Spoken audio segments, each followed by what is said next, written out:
Good morning and welcome to Breakfast Central. Lady Lugard reporting live for duty. It's you're not Lady Lugard. I'm not Lady Lugard today. Yeah. Okay. You've come to the modern age. Okay. And by the way, you look welcome to beautiful. 2025. You look beautiful. Wow. Yes, welcome to 2020. Wow. Happy New Year, our sister. I judge all of you that judged me and my wig It's good to yesterday. see. I judge all of you. This is Olive now. Starting from you. No, Is this starting not from Olive? you I to don't- you. who was Because you that called me yesterday? Lady No, Lugard and Weekend Mary Spirit Blues. Lesso.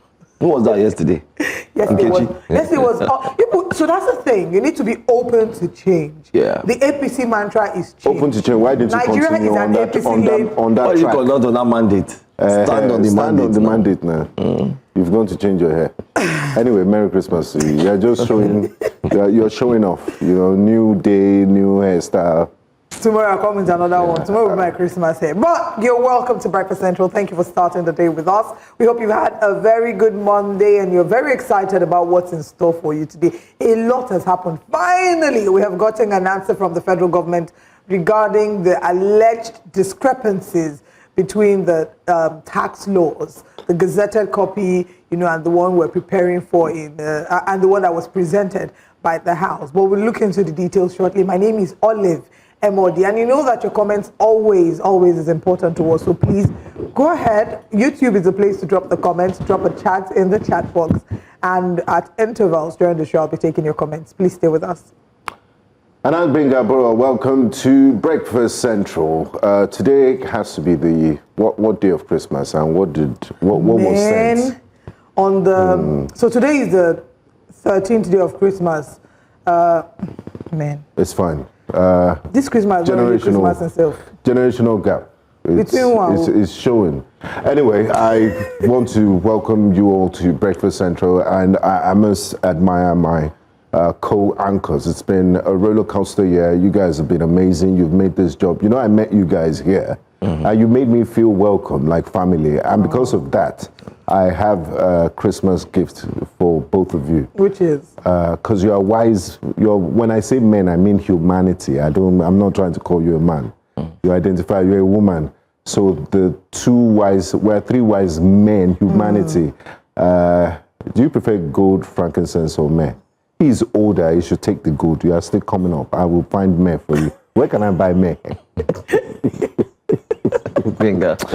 Oh my God, why are you guys laughing? I'm serious. Let's focus. We can be serious. Welcome to Breakfast Central. As usual, Can you manage frankincense? Frankincense is nice. I think we should. Francisca, you can collect frankincense from Francisca. I think we should have like we should create a space somewhere around the studio where when we wake up in the morning, we start the show by possibly running around, jogging.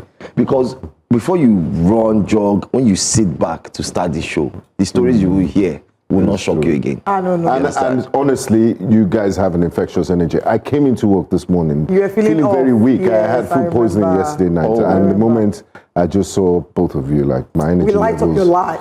Thank you so much for the compliment. Yeah. And that's what honestly, the energy is really great. Also, yesterday I came in this morning feeling a tad tired because yesterday was a lot of what Nigerians will refer to as oblate. So I oblayed a lot yesterday. And also the fact that they dragged your hair yesterday. So they dragged me, no be small. But I want to wish Ifedayo Agoro and Frank Etom a very happy married life. Of course, they have a new son named now. A number of us follow them on social media. I love them, love their content and what they stand for. I know them personally. And it was such a joy to celebrate in their love yesterday. It's always a good time to celebrate love, especially during the festive season, which is, of course, a time to celebrate love. How did you navigate the traffic situation? Is there a story there? It is well, because this traffic although now I think it's looking a little better. The only traffic I encountered was the traffic into the hotel where the wedding was happening. But I think it's getting better. People are starting to go to their villages. So there's a little bit of relief pre-Christmas. But let's get into the main stories we're looking at this morning. We start with good news. Is it? No, it's not. The federal government has unveiled a new set of automotive reforms, and these are aimed at strengthening environmental protection and boosting revenue, with plans to generate about 150 billion naira annually. How? Through an auto recycling fee. Now, according to officials, the policy is designed to manage end-of-life vehicles, promote sustainable practices, and formalize Nigeria's vehicle recycling ecosystem. However, This announcement comes at a time when Nigerians are still grappling with broader tax reform debates and lingering public concerns over multiple levies from proposed tax law changes to the introduction of police tinted glass permits. And while the government insists these measures are necessary for regulation, safety, and economic efficiency, critics argue that the growing list of fees raises questions about affordability and burden on citizens. As reforms continue to roll out across the sectors, the conversation now shifts to balance. Where do we balance it, and how do we drive development and compliance without deepening public fatigue over charges, levies, and regulatory costs? And I think that question is a little too late, because there already is public fatigue over charges, levies, and development costs. It's almost like they're trying to squeeze water out of stone. Yeah, every day you wake up, they are twisting the fabric that was washed to bring out more water when there is no water left in it. We were just yesterday arguing about the tinted glass permit, the logic behind using the tinted glass permit to fight crime, and the logic, the even further inexplicable logic behind renewing it every year, and how that helps to prevent crime. What data is available to prove that in doing this, they've been able to reduce the crime rate? We have nothing to go by. But we must again remember that just like CSP and pay out of pocket, passports, driver's license, which are renewed 4 years and 5 years consecutively, are excuses for us to start renewing our tinted glass permit. And now, recycling end of life policy. End of life. So the reason, behind this end of life fee is at the point of purchase, you pay a fee to the government, and if your car, they don't even know if you're going to keep your car in the museum or in your house, because people do it, or you're going to decorate it. People don't even know the end of their life if they're going to sell it. It's end of the life of the car. And then the government wants to take money at the point of purchase to destroy it at the end of his life, so you won't leave it on your street, just lying. When Iron condemned, it's still alive. Exactly.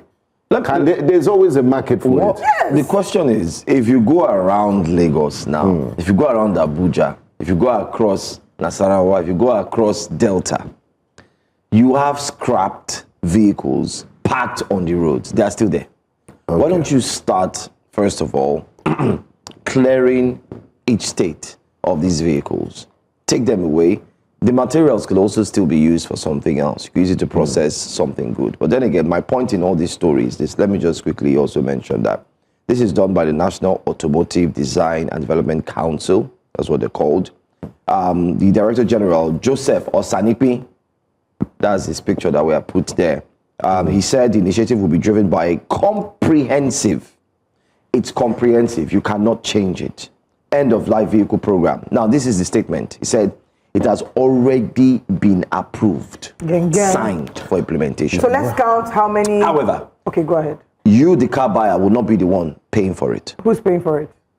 When you go to purchase the car, the dealer is the one who pays for it. And then where do they transfer the cost? You already know what's going to happen. Of course, the buyer is going to buy it. Is 12 a dozen tomato. So it's looking like it's a tax. Nigeria is now a taxed system. That's what we're operating. It's more than tax. It's extraction. Yeah, milking. And they want to kill the golden goose. And if you look at it, you might want to say you want to go by the way of the United States or the UK, where they are highly taxed. But we keep saying, if you're taxing people, look at what they are also getting in terms of, and then there's transparency.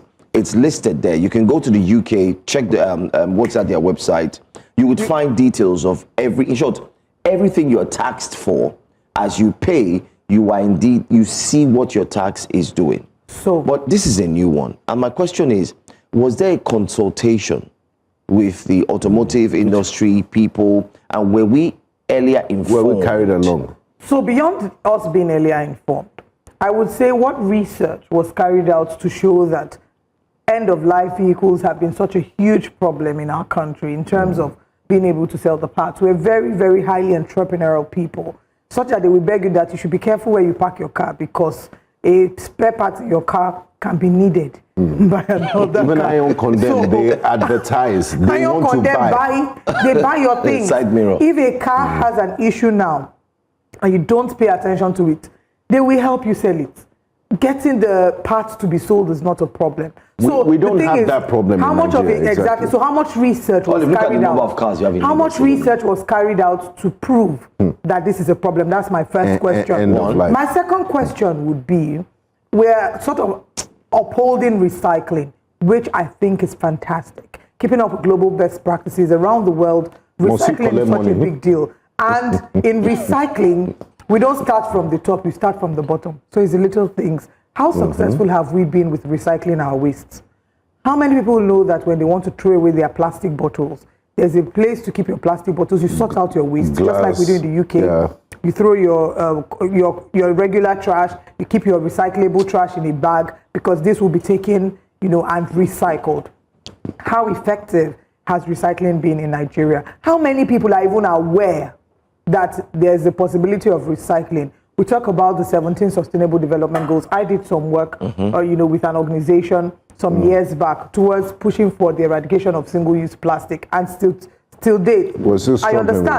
I understand why it is important. I also understand that there are some measures that needed to have been put in place. You can't go to Mushin and tell somebody that the only access to clean water that they have is sachet water, that they shouldn't drink it because it's single-use plastic. So we have a problem we need to fix, first of all. There's a poverty problem. There's an inadequacy that abounds. Also, when we fix the recycling of the basic waste, then we can go to the cars. And speaking of the cars, there's a market that we're cutting out. There are people, that sell scrap. Iron Condemn does it for a business. And the final thing would be, how does this come across to Nigeria? By the way, for those that don't understand what Iron Condemn, there are scavengers that go around looking for. But we call them Iron Condemn because when they're running around the streets, has not tapped into. They're literally asking, Iron Condemn, do you have any iron you're not using? They buy it off you because they can repurpose it. And I think the final thing would be, do we have government and leaders that are sensitive to the times that we're in? When somebody is on the ground, it's not the time to kick them down. Right now, we're complaining about being highly taxed. It feels like every nook and cranny, you're paying for something, and that government is taking opportunities. Let's run through it. You have the 5% tax that's coming on fuel. That's been a subject of debate. You have the electricity. By the way, I keep saying there's no band A and band B again. No, I don't know what people are. If it, there are many areas and no light. Everywhere, everybody's quiet now. There's no band A, band B, band C. People are now. What we have is band. No light has been banned in many areas. No light. So I don't know what the Minister of Power is also talking about now. You have taxes on let me say electricity. You have fuel price increase. There was a floating of Naira, which also in a reverse way also affected people. You're now taxing, you're not looking at cars.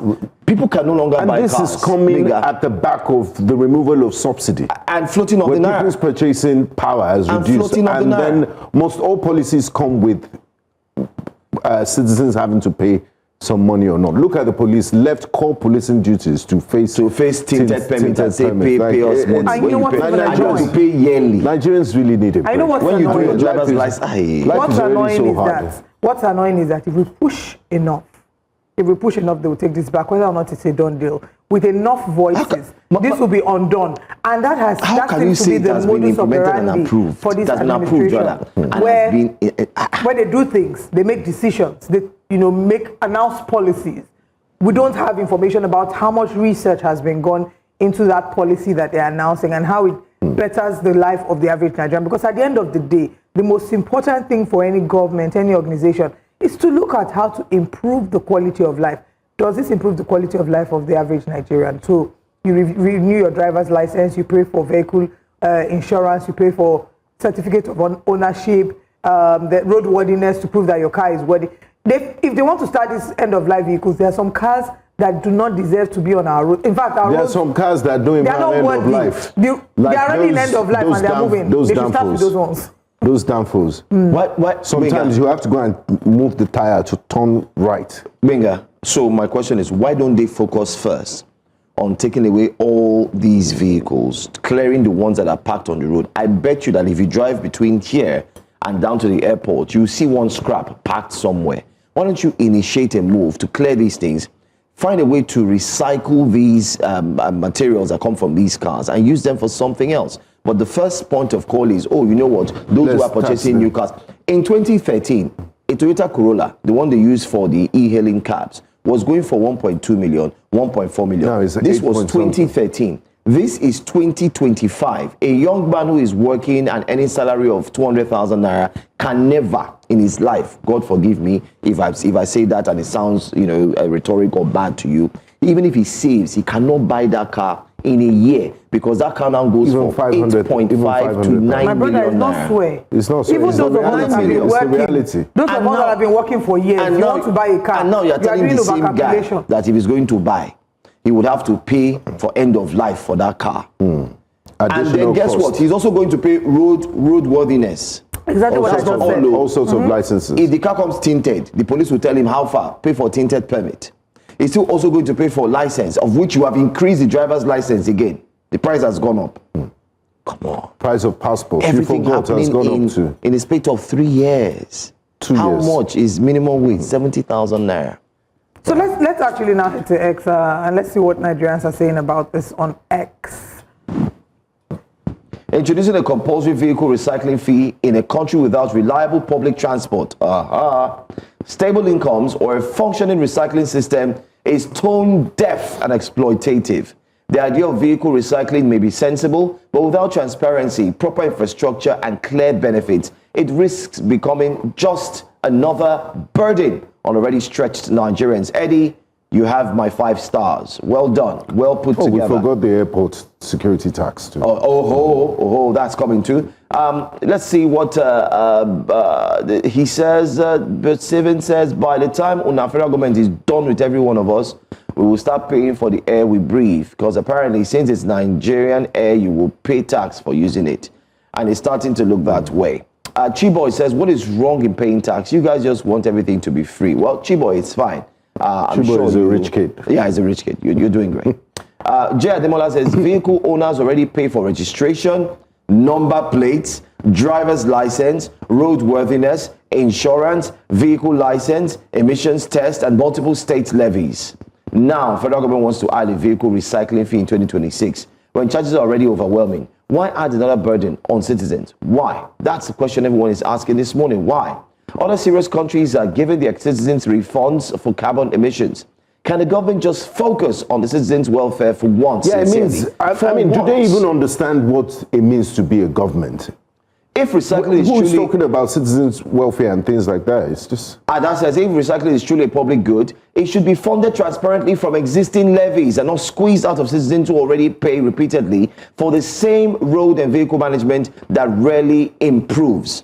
And look at the poor state of the roads. You are paying roadworthiness. Look at the insecurity on the roads. Are the roads worthy of our cars? I keep saying that. I still changed the tire. I keep saying that 2 days ago. Are they because worthy? I ran into... Are they worthy? You are paying for the roads that are not worthy for you to do. How many times I've changed tires this year because of bad roads? I'm about to change my own tire. Guys, you know what burdens me? These officials of ours go to Dubai. They go to America. They flex, they chill when they're in their car. The road is smooth and you're looking at the skyscrapers.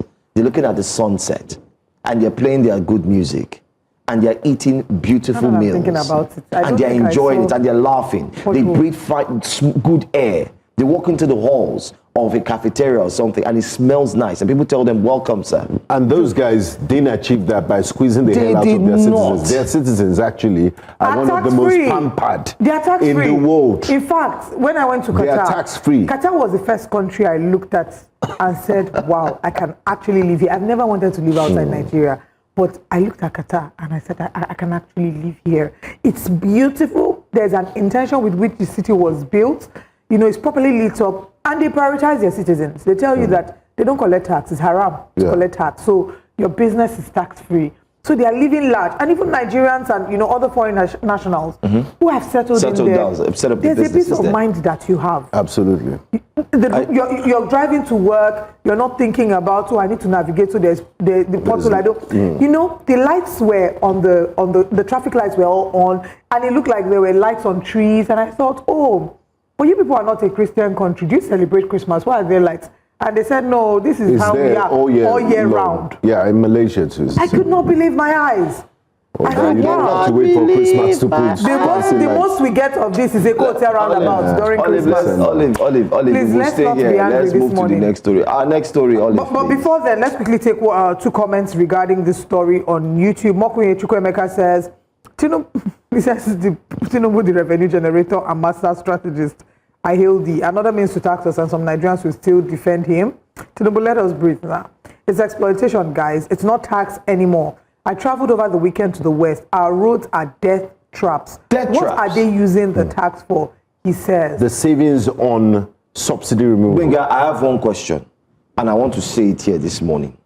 I've been asking this question since last 2 months. Anybody I meet, I'll ask them in Lagos. And I want to ask both of you. I've never asked both of you. The Lagos roads are completely, be honest with me, they're bad. They're bad. Right? The money the area boys are collecting, what are they using it for? And they're using to pay bills. You know what? Let's move on to our next story, and we'll bring you information about more of these answers to Joe's questions. Remember, we're streaming live on YouTube, News Central Live, and you can drop your comments there. But did you know that the federal government has approved a new policy mandating pre-employment drug testing for all applicants seeking positions in the public service? The directive, announced in a statement by Segun Imohose, Director of Information and Public Relations at the Office of the Secretary to the Government of the Federation, is part of a broader effort to tackle the growing challenge of illicit drug use and its impact on national development and security. Under the new guidelines, permanent secretaries, heads of extra-ministerial departments, and parastatals are now required to do drug testing, to make drug testing a very core component of their recruitment processes. We have ministries, departments, agencies that have also been instructed to work closely with the National Drug Law Enforcement Agency, NDLEA, to ensure that the tests are conducted in line with established standards and procedures. This move signals a firm stance by the government to promote a drug-free public workforce and reinforce institutional integrity. Fantastic initiative. I hope it extends to politicians too. No, it's everybody. I mean, if you're serving everybody, if you're serving the people, about that. You need to have. Board. It needs to go across board. You need to have a level head, because some policies and some behavior that doesn't look like it's coming from that has been exhibited. It's questionable. Since 1999 has been highly questionable. So I support this policy as long as it's across board. And then the charge for the test should be on the burden. That's what I wanted to ask. On the government. So who does the tests? Who pays for the test? Where is the test carried out? Can we guarantee the results of the test such that there won't be any false positives? And then they won't compromise, and that they will say that, they will say, oh, if you want to skip the test, pay a certain sum so that you can get approval of the test. So how will this be monitored? What drugs would they be testing for? I think they need to go across all spectrum. No, they'll just of available drugs. So what they'll do, they'll check your blood, and of course they'll be from your blood. They'll be able to understand what is inside, what's inside your blood, type of, they know what to do. All right, let's see what Nigerians are saying about this and on X. Maybe they're expressing much excitement. Federal government to introduce, this is regarding the earlier one. Yeah, the of vehicle compulsory fee, recycling fee. And all that, and so on. No. Okay, all right, so let's just take these tweets regarding... Okay, we missed these ones, by the way. Yeah. Today's administration keeps finding ways to tax or impose new source of payment on the masses. I mean, those were old tweets. But you know what? Anyway, let's just move on. Let's move on that story. By the way, Binga, Olive, if you're going into public service, get ready. You'll be tested. They can't even come and test me now. I'm happy to be tested. Yeah, ready. On the spot, on 200% ready. Because I know there's no extra curriculum activity. Exactly. Performance enhancing. He who has skeletons in their cupboards should run. Yeah. Let's move on now to wake up number 3. Our wake up number 3 story has got to do with the Nigerian State Governor. He's trending right from the weekend. He did make a statement during a commissioning of a project. By the way, in Nigeria now, if you're commissioning roads, which is a normal thing, you're putting lights, you are covering potholes, you have to commission the party. So people come, they sing, they dance, they cut ribbon in 2025. Whereas somewhere in Dallas yesterday, they just launched something new. Nobody heard of it. and everybody just went there and it's opened. Anyway, let's come back home. In Kogi State, to be precise, the governor, Governor Ododo, while commissioning a project, made a statement that has generated a lot of buzz online. Now, he said that, yes, he agreed that he does have members that have formed a cabal in his administration, and he is actually proud of them. Let's take a look at this video so you can get to understand what he said. I am proud to tell you that I have cabal. One of the achievements of having cabal is what we are about to commission here. The leader of my own cabal, approved by His Excellency Alhaji Bello, Hajiya Dr. Habiba Tijani Aliu, FCMA, the Accountant General of our dear state. Auditor General is a member of this cabal. The party chairman is a member of this cabal. SA Protocol is a member of this cabal. The Commissioner for Local Government and Chieftaincy Affairs is a critical member of this cabal. How I wish my own cabal then could perform even 1%. Johansson is a cabal. Benga Borowa is a cabal. When people say education is a scam, they don't know what they're missing. Try ignorance, and this is what you get for ignorance. It's really, really sad that this is the chief executive of a state and he doesn't know the meaning of a cabal. He's proudly highlighting That he has a cabal. He even named the head of the cabal. But he does have a cabal now. And then the reference to the former governor who has corruption charges hanging on his neck. I remember when he was sworn in, him and his wife, they were almost kneeling down. They knelt down and said, if I give you an instruction, and he gives you an instruction, you should follow his order. What do they have on, just the way governor of Edo State has something on President Tinubu is really, he's more focused on the president's campaign than his own campaign and returning to office. Again, what's the level? What level of politicking are we in Nigeria? It's the kind of politics that we play. The ball has really dropped. Have you noticed how? I mean, in the next 10 years, what would it look like? Exactly. I'm a bit worried. I'm very worried. The kind of politics that we play in Nigeria is one that is concerning because typically, even if you have a cabal, there are certain things you should not be able to come out and blatantly say. There are things that you should be able to be quoted about. Or maybe he thinks it's a positive word. No. It's not like he thinks he knows that he has a clique, he has a political clique, he has a political cabal, people that run the things, they look out for each other and they are part of a team, and him and the white lion are part of this cabal. But because we are a country where unfortunately what we see is that actions and loose, careless statements do not have consequences in many scenarios. It has consequences for those in the lower echelon of society, but those at the top can say a number of flippant things and get away with it. It's the same country that Siolu almost said what he said, and the police were saying, it's making excuses for him. So we don't teach people that what they say, that words should be accounted for. You should be made to defend what you say. You should be ready to face it, because just like actions have consequences, words should have consequences. So it's why a number of them can do a lot of things. It was also in this same country where a former aviation minister told a journalist to shut up. Yes. That is he mad? Is he stupid? That is when he was berating him in front of the whole world. This man, get out here. And the same man is now an ambassador. I mean, it's this same country where a sitting governor said ShopRite, Domino's Pizza, and Marketplace, because they had opened in Abia, it was part of his achievements in his administration. Great. Today he's an ambassador of the Federal Republic of Nigeria. All right. So for us to the future cause is this bright, change, it has to be, I don't know if it's a new crop of young politicians, but we need people who are interested in making a change, not just staying on the sidelines and criticizing what they're doing. You can't cause a change from the outside. You have to find your way back into the system, or to be a part of the system.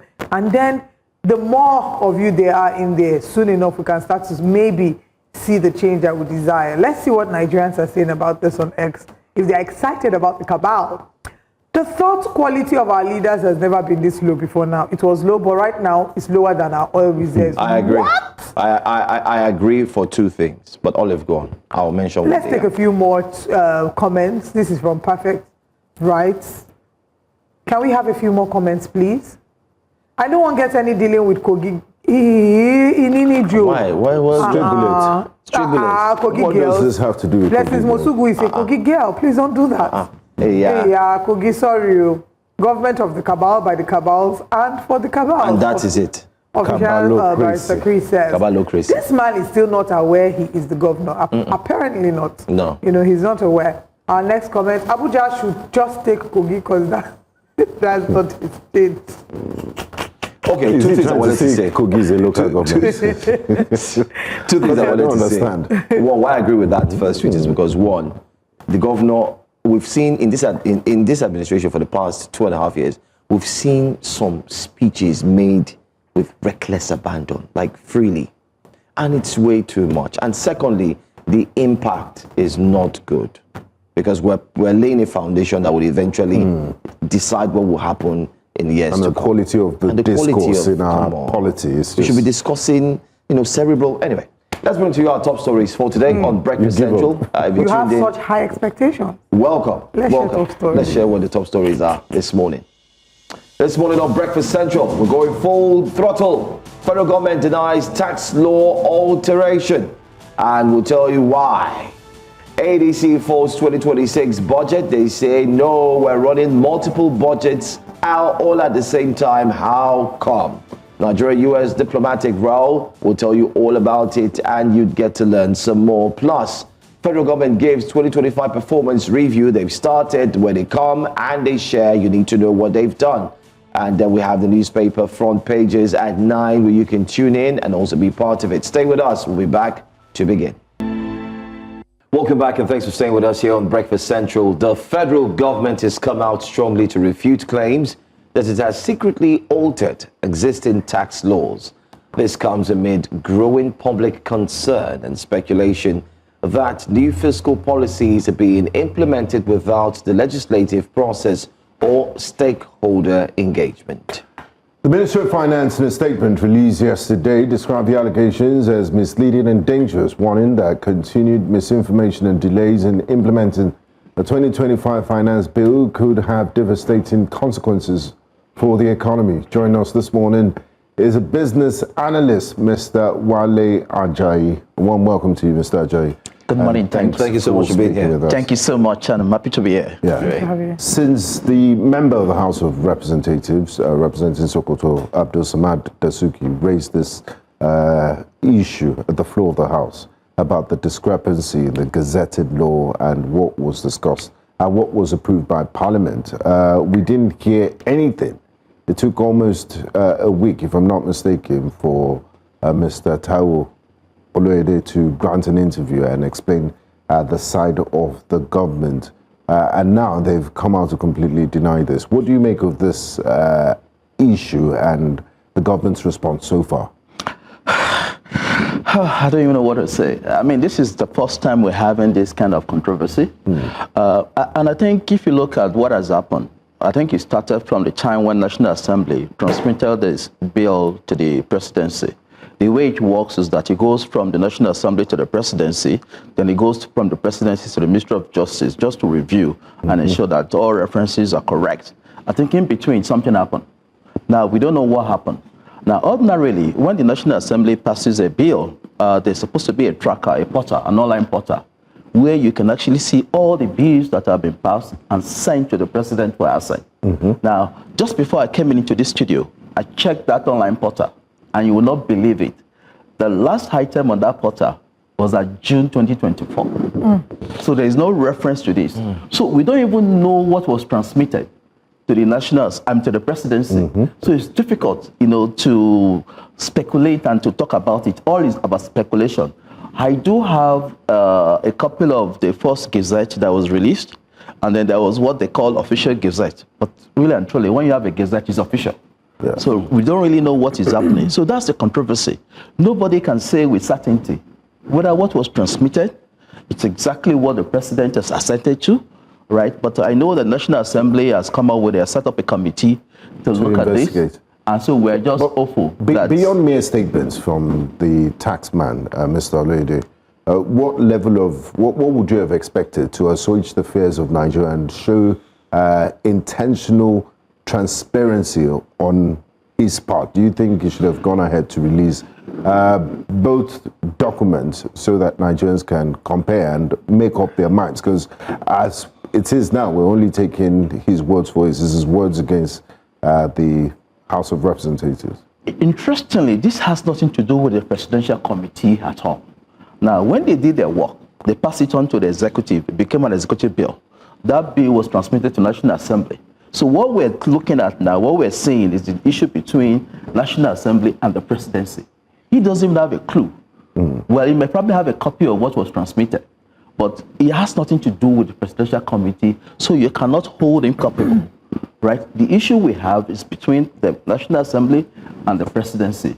All he also is doing is speculating as to what could have transferred, because what he passed, what he sent to the president was a bit different from the harmonized bill that I saw. Now, I can't even tell you whether that harmonized bill is the real thing, because the National Assembly never uploaded the transmitted bill onto their portal. So it's difficult to speculate, but it has nothing to do with the Presidential Committee. Okay. So you can't say there's a lack of transparency. All right. We, of course, want to share with you a clip, an excerpt of the interview that he had, speaking about these tax bills, the alleged discrepancies, and what the position of the government is. Let's take a look. I think that this is a legislative versus executive conversation. I do not think that's what it is. I think it's a process and a system issue that has to be addressed. And I don't think it's about finger pointing and looking for who to blame. Like what I said is, if you think about the process today, there's a lot of stages with manual hands-offs that anything can go wrong. So when you sit to discuss changes to the law as lawmakers, there's someone who is making notes who needs to go and update. You need to ensure that they're updating what they have been asked to. You finish that with House of Rep, you do almost the same thing for Senate, and then you harmonize, and then you also need people to update. And then you certify it, you send it, usually through the Ministry of Justice to go to Mr. President for assent. And once it's been signed, you will notice that the version that the President signs is a different format. You have to then put it in their gazetting format, which is also done, manually. And then that's sending from the President after assent for gazetting goes to Ministry of Information. Now, these different stages do not have the level of quality assurance that can make sure that these things never happen, not only for the tax bills, but for going forward. So which is why my preference is maybe we shouldn't waste this crisis, if you call it a crisis, and use it as an opportunity not only to identify if anything had gone wrong in this case that is substantial, address them, but more importantly, to strengthen that process going forward, so that when we have laws, we know that these laws have not been tampered with in any way, form, or shape. And by the way, you said when the laws were being signed, and I've heard this also, the Senate president was there, the speaker was there, but if you are there when they're signing the law, you can't read 400 pages just because you are there. There's a process for finding out, the content of that. So I wouldn't say just the fact that the law. You've heard what he said. Let's get your reaction. Okay. What I would say is that is right in terms of the process. And, this is not really the time for finger pointing, but we need to address the issue. But for me, the only part of it that I do not agree with is that this is at the core of the act in itself. Right. When there are allegations that what the president signed wasn't what the National Assembly enacted or transmitted to him, you have a problem. You have a bigger problem. If you do not correct it now, it's not about speed, about haste. Right? If you do not correct it now, it actually strikes at the heart of the bill, because anybody can anybody can actually go to court. And if they prove that the president signed the wrong one, then that act becomes null and void. So my take, I won't say because we want to enact the Tax Reform Act and for it to become effective from 1st January, that we should gloss over. It goes beyond just errors or uttering. It's at the heart of the legislative process in itself. And I think what needs to happen is that those acts, if they're proven to be true, that the bills the acts were altered, they have to be reenacted by the National Assembly. So I won't say... But that will take time. Well, in this kind of situation, it's not a question of speed. Speed kills. And we've got to be very careful. It's about equity, it's about fairness, it's about what is legal, right? Because if something doesn't have a foundation to stand on, then it's going to fall. Well, he's suggesting that, let's go ahead with it first. And then we would fix the system. I understand what he's saying. Yes. So, for example, when we had the petroleum industry bill, right, there were some provisions in the bill that were not perfect. But you don't allow imperfection, to be the enemy of the good, right? You can go on. But just go beyond just provisions.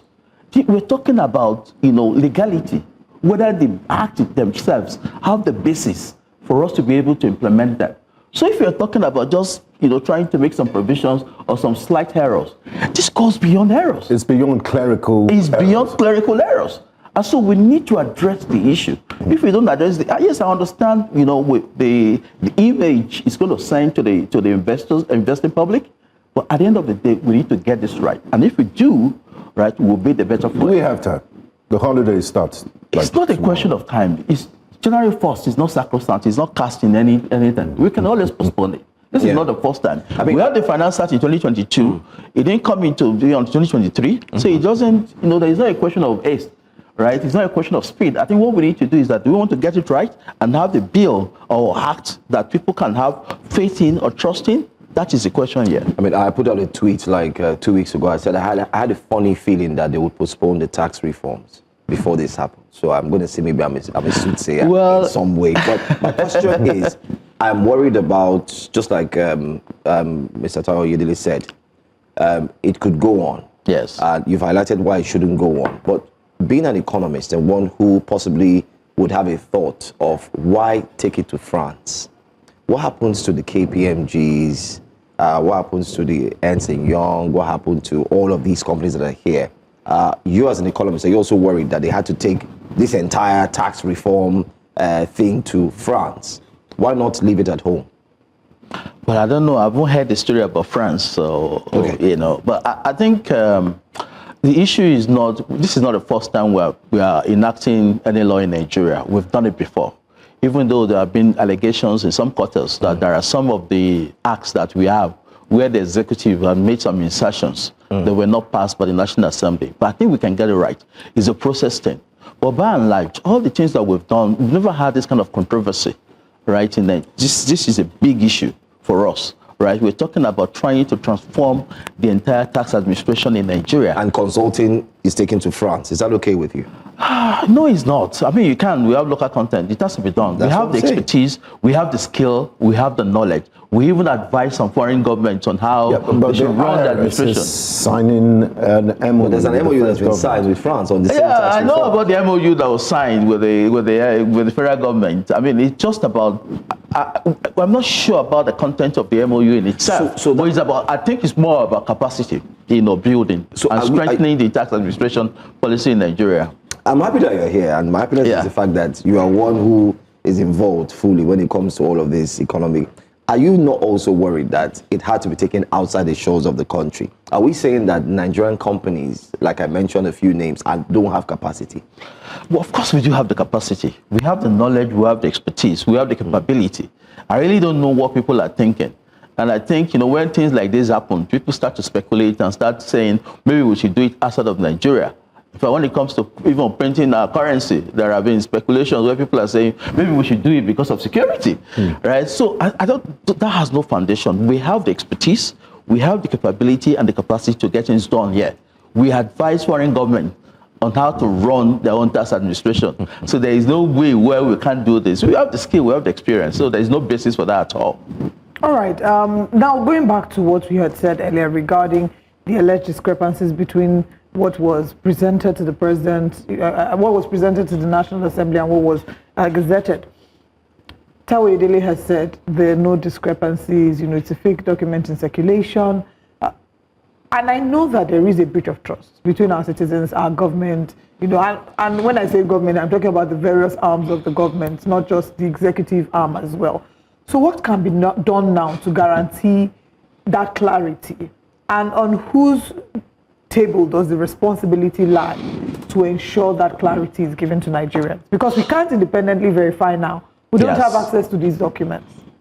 I think Taiwo himself is speculating, right? I think from what I've seen, just that you can't say they are the correct documents or the valid document because there's so many versions that circulated they are signed by the president. Even when the president signed it, there was one that was called the Gazette. And then there was another one that was called the Official Gazette. The fact of the matter is that once the president has signed and it's printed, it's Gazette, it's become official, right? So he also recognized that there were errors, right? And there were glaring some insertions that were not made based on what he himself, might have, because he probably sat in some of the proceedings in the National Assembly. So those issues are there. But I think what he's trying to do is that because so much work has gone through this effort, this is the first time we are consolidating all our tax act. This is noble. This is a big issue for us. Because you can imagine when we have several laws and you need to be making references to 5, 6, 7 laws, but now you only need to look at one law, right? Because the bulk of what is done is just a consolidation. There are 1 or 2, changes that are made, but the major issue is a consolidation. So what I think, and I agree with him in terms of the process.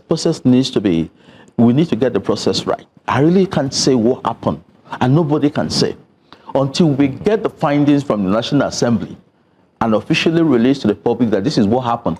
They are the only ones that can say, categorically that what they transmitted to the president is different from what was gazetted. Any other thing is speculation, all right? Because, like I said, I've seen some versions that the National Assembly have passed, and we're there also. But you can't really tell, all right? It all depends on what they sent and what the president signed.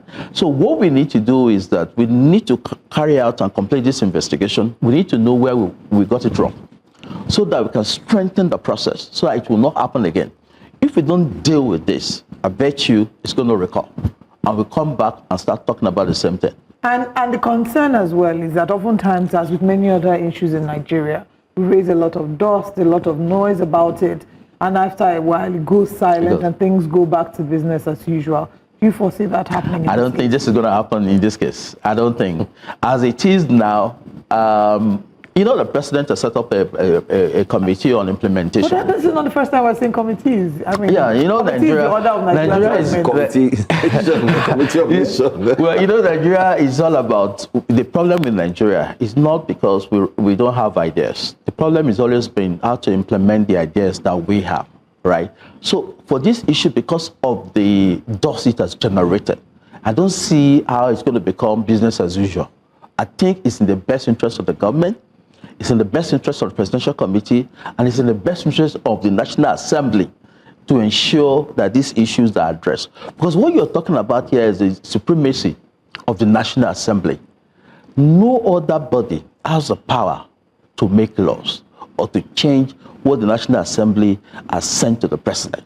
So that is why it is in their best interest to ensure that we identify what went wrong, and we can then propose what we need to do to strengthen the process so that it doesn't recur again. So the answer to your question is I don't foresee a situation where this will be business as usual. We will resolve this problem. All right. Okay. It's quite the suggestion you've talked about, us putting it on pause, ensuring that there's an adequate investigation. And I guess the next few days will reveal what the next step will be. And just before we wrap up, this has to do with people's hard-earned monies. What message should the federal government be passing to Nigerians now, ordinary Nigerians? Because in the past, we've seen people that have been very reluctant to pay taxes. They say, oh, what do I get from government? Yeah. I'm my own minister of power, I provide my security and things like that. And the government has really spent time trying to preach the gospel of this new tax laws that is going to help stimulate the economy. It's is going to do a lot of great positive things for Nigerians. And now we have this trust issue. So after, I know we're waiting for the House of Representatives Committee report to come out. In the interim, what can they do to, assuage the fears of ordinary Nigerians? We still have the current law. The current law has not been repealed, okay, until the tax law becomes effective. I think I do understand the pain. I mean, there are certain provisions in this law that will help to reduce the burden of low-income earners. So I do get that. I understand that, right? But we still need to get it right. That's my philosophy. We need to get it right. If we waited this while and everyone has not fallen, I don't think 2 months or 1 month will make a difference. Yeah. We need to get it right. This is at the heart. Once you have lost trust or faith in the act, then that's the end of it. You cannot afford to go that pathway at all. Anyway, as we wrap up again, I'd like to get your thoughts on the overlapping in terms of the current government. We've seen a rollover of the capital spending. 2023, 2024, like you said, started 2024, now going into 2025, 2025 now going into 2026. And it's been a subject of conversation. People are saying this is the first time when Nigeria is engaged in this. What impact will this have on the economy, especially letting Nigerians know that 2026 is going to be something different? Well, I don't think it's going to be different. Like you said, this is not the first time it's happening. Our budget performance has never gone beyond 60%, 65, 70% every year.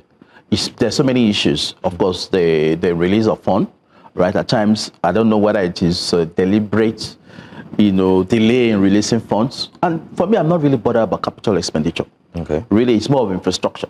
I think the problem that people need to know here in Nigeria is that what do we spend money on? It's something that will enable us to grow the economy in Nigeria. When you spend money on buying cars, that's capital. When you spend money on expanding buildings, that's capital. But that will not do us much good. We should be spending money on infrastructure like roads, like health, like school, like telecommunication. Now, if you look at the 2026 budget, for example, we've allocated 26 trillion to capital expenditure. Guess how much has been allocated to infrastructure? 4 trillion. 4 trillion. So we're not going anywhere.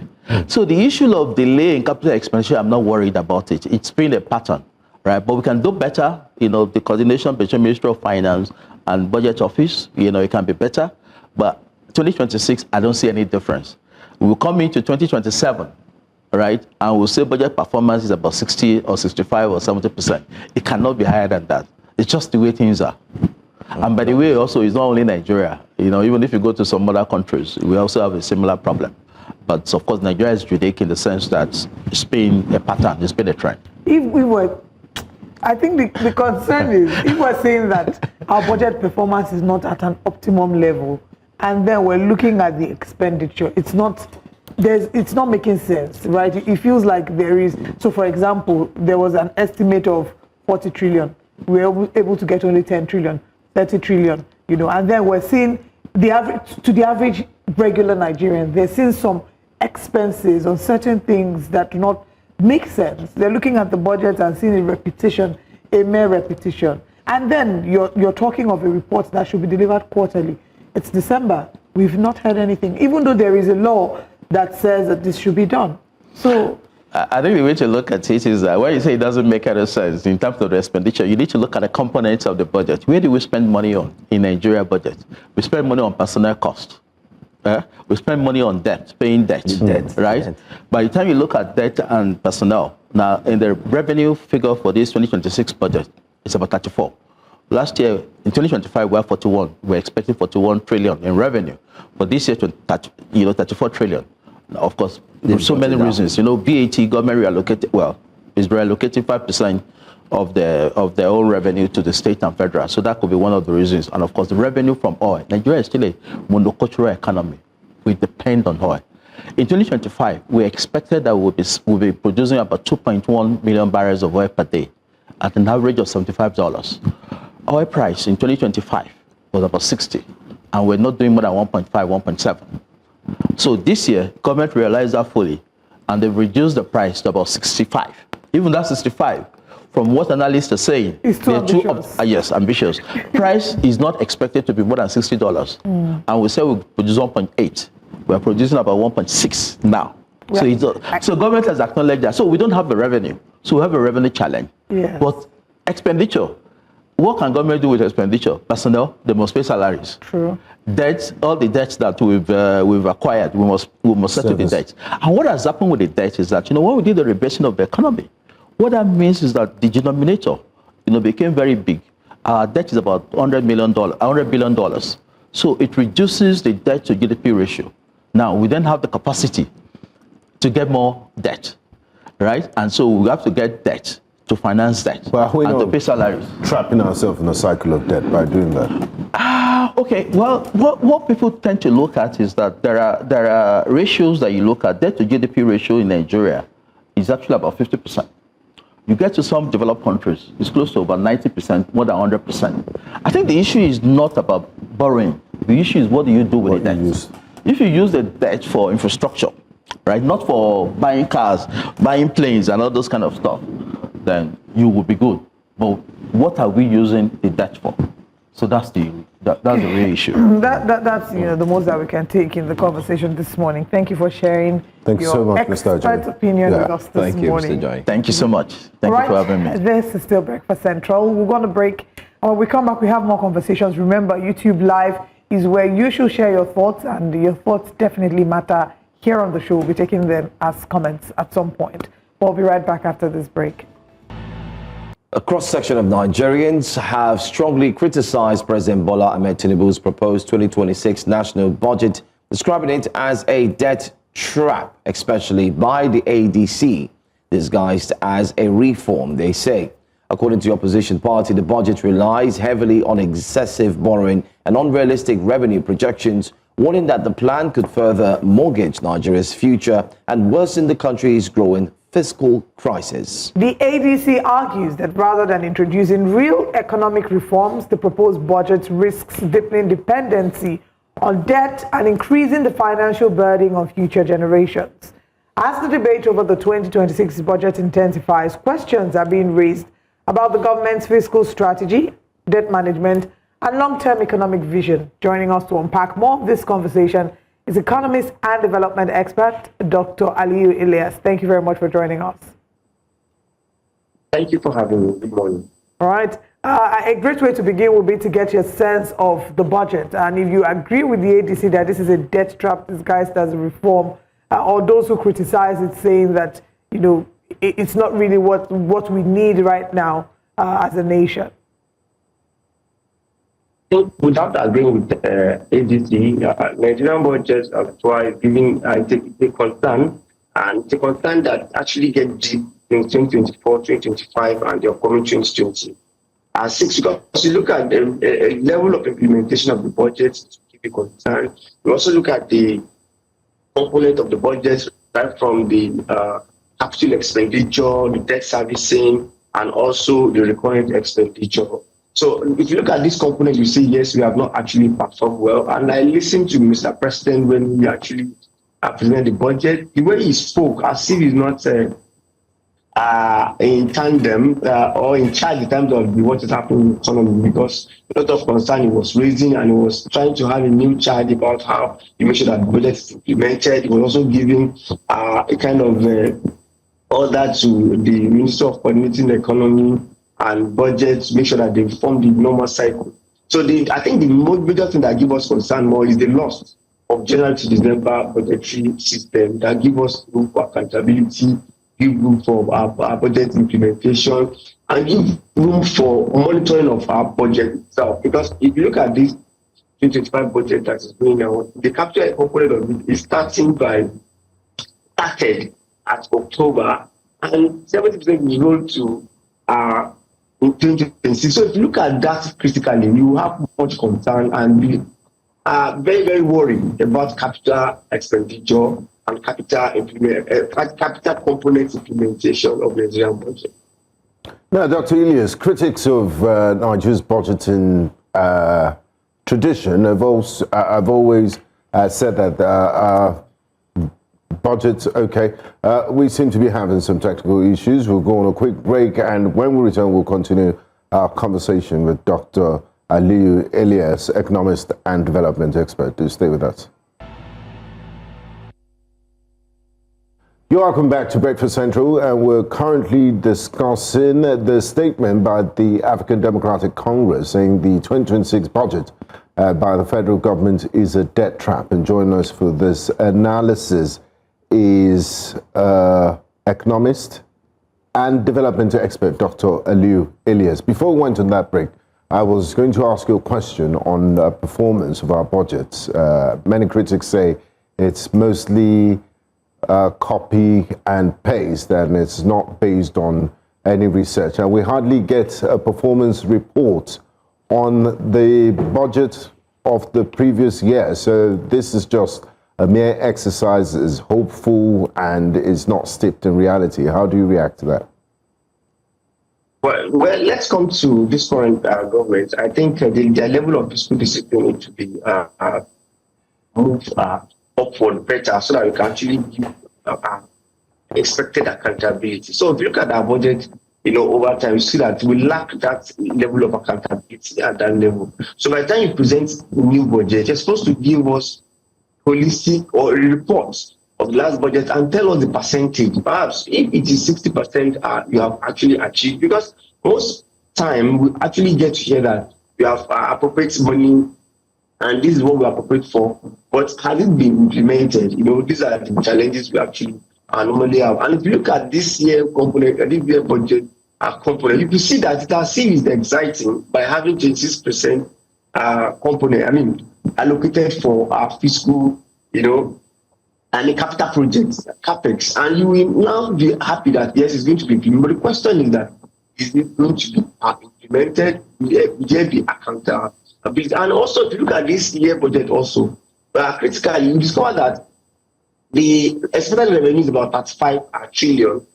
That simply means we are going to have a shortfall and going to borrow, about 24 trillion. The problem now is that if we commence January 2026, I can assure you that the recurrent expenditure will commence as of January 1st. Even if there is no money available, they will go to CBN for ways and means to actually get the money to actually commence it. If you also look at debt service is an obligation, we must actually pay our debt. Now, the only company that mostly suffer a big problem of shortfall of revenue, inavailability of revenue, even force majeure, is always the capital expenditure.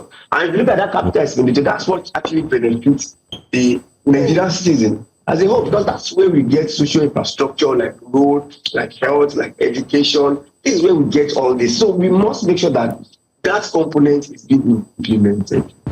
We must make sure that the component is implemented. But we're also told that over 1/3 of the 54.4 trillion naira total that Nigeria plans to spend does not exist, and therefore the government would have to borrow.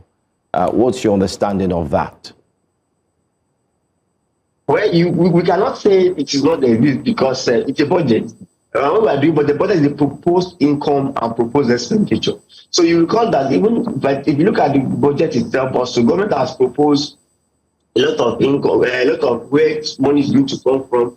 They are giving $64 dollars per barrel. All the, so they are expected income. So it's not going to be fair, or it's not economically sound to say we must have the money ready now. It's a proposed expenditure. Government must factor what comes in month by month, day by day, and totality of the year. Remember, sometimes it's not necessarily that you actually meet up the 100%, but we need to have a considerable, success. That's why we can say, yes, this budget has actually performed as expected. And that is why we need them to be accountable. And before any budget, other budget cycle, they must give us reports of the past budget. But we cannot say they cannot actually get what they are looking for, because they've actually made it clear. It's going to be a deficit budget, and the expected revenue is about 35 trillion. So it's clear that we are going borrowing. But that we cannot get to that level is not true, because it's an expected income. All right, let's talk about the realistic nature or otherwise. Critics say that this budget is based on realistic revenue projections. How credible do you find the government's revenue targets for 2026? How feasible are they, especially in light of Nigeria's oil production challenges and the tax reforms? Right. So if you look at this government, if there's anything you must call them, which is how to actually get revenue in Nigeria beyond what we have been seeing before. So if you look at the projection, you look at it critically that our oil sector, which is the mainstay, we've got to have a steady, level of increase in the oil production. You also agree with me that the level of how do I call it? The level of damage, the level of oil theft, the level of how do I call it? Agitation has actually reduced in that area. So considerably, we are actually increasing our oil production. So if we continue to increase that oil production, I think that will be a possible one. Then if you also look at the new tax that is going to commence by January 1st, you agree with me that it's another source of government revenue because it's also going to strengthen the coffers of the revenue. So if you ask me, I have the optimism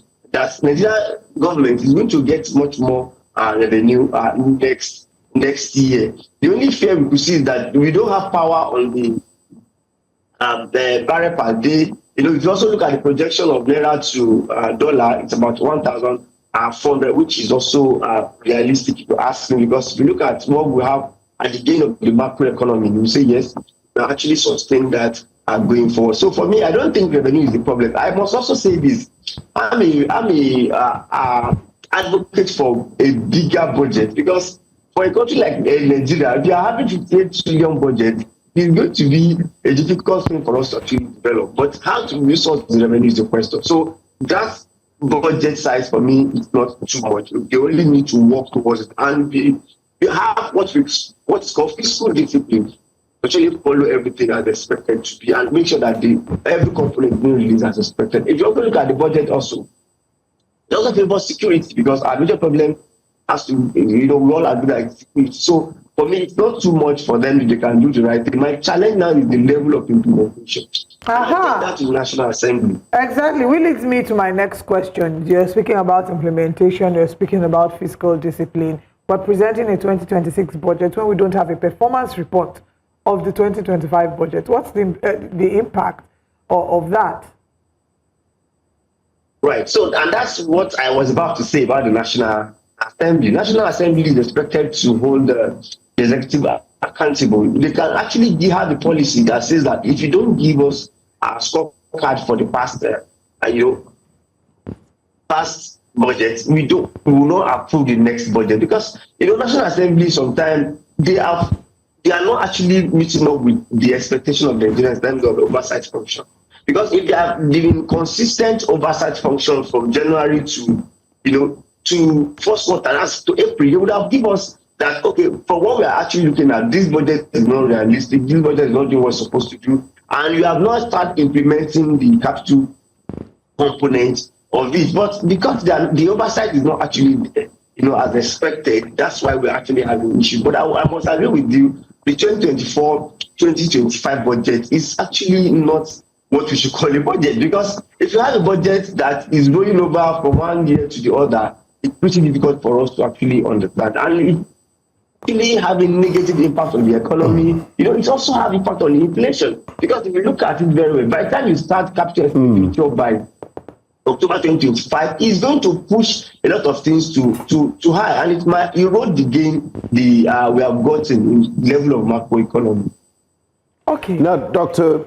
Elias, you did speak to the point of the rollover of the budget, but on Friday, when Mr. President presented the budget before the National Assembly and said we'll no longer have budget rollovers, he got a huge round of applause. What do you make of this, and does the government deserve any sort of credit for making this pronouncement or decision? And do you believe them? Knowing that they actually started this business of rolling over budgets. Right. For me, I took that cautious optimism. I don't want to have, in fact, my belief for that is very, very low.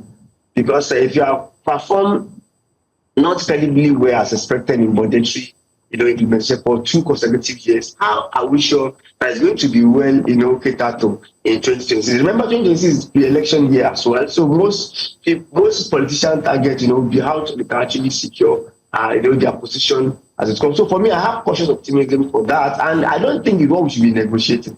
It should be statutory. If you recall, during the Buhari regime, it was what we actually know that is going to happen between that period.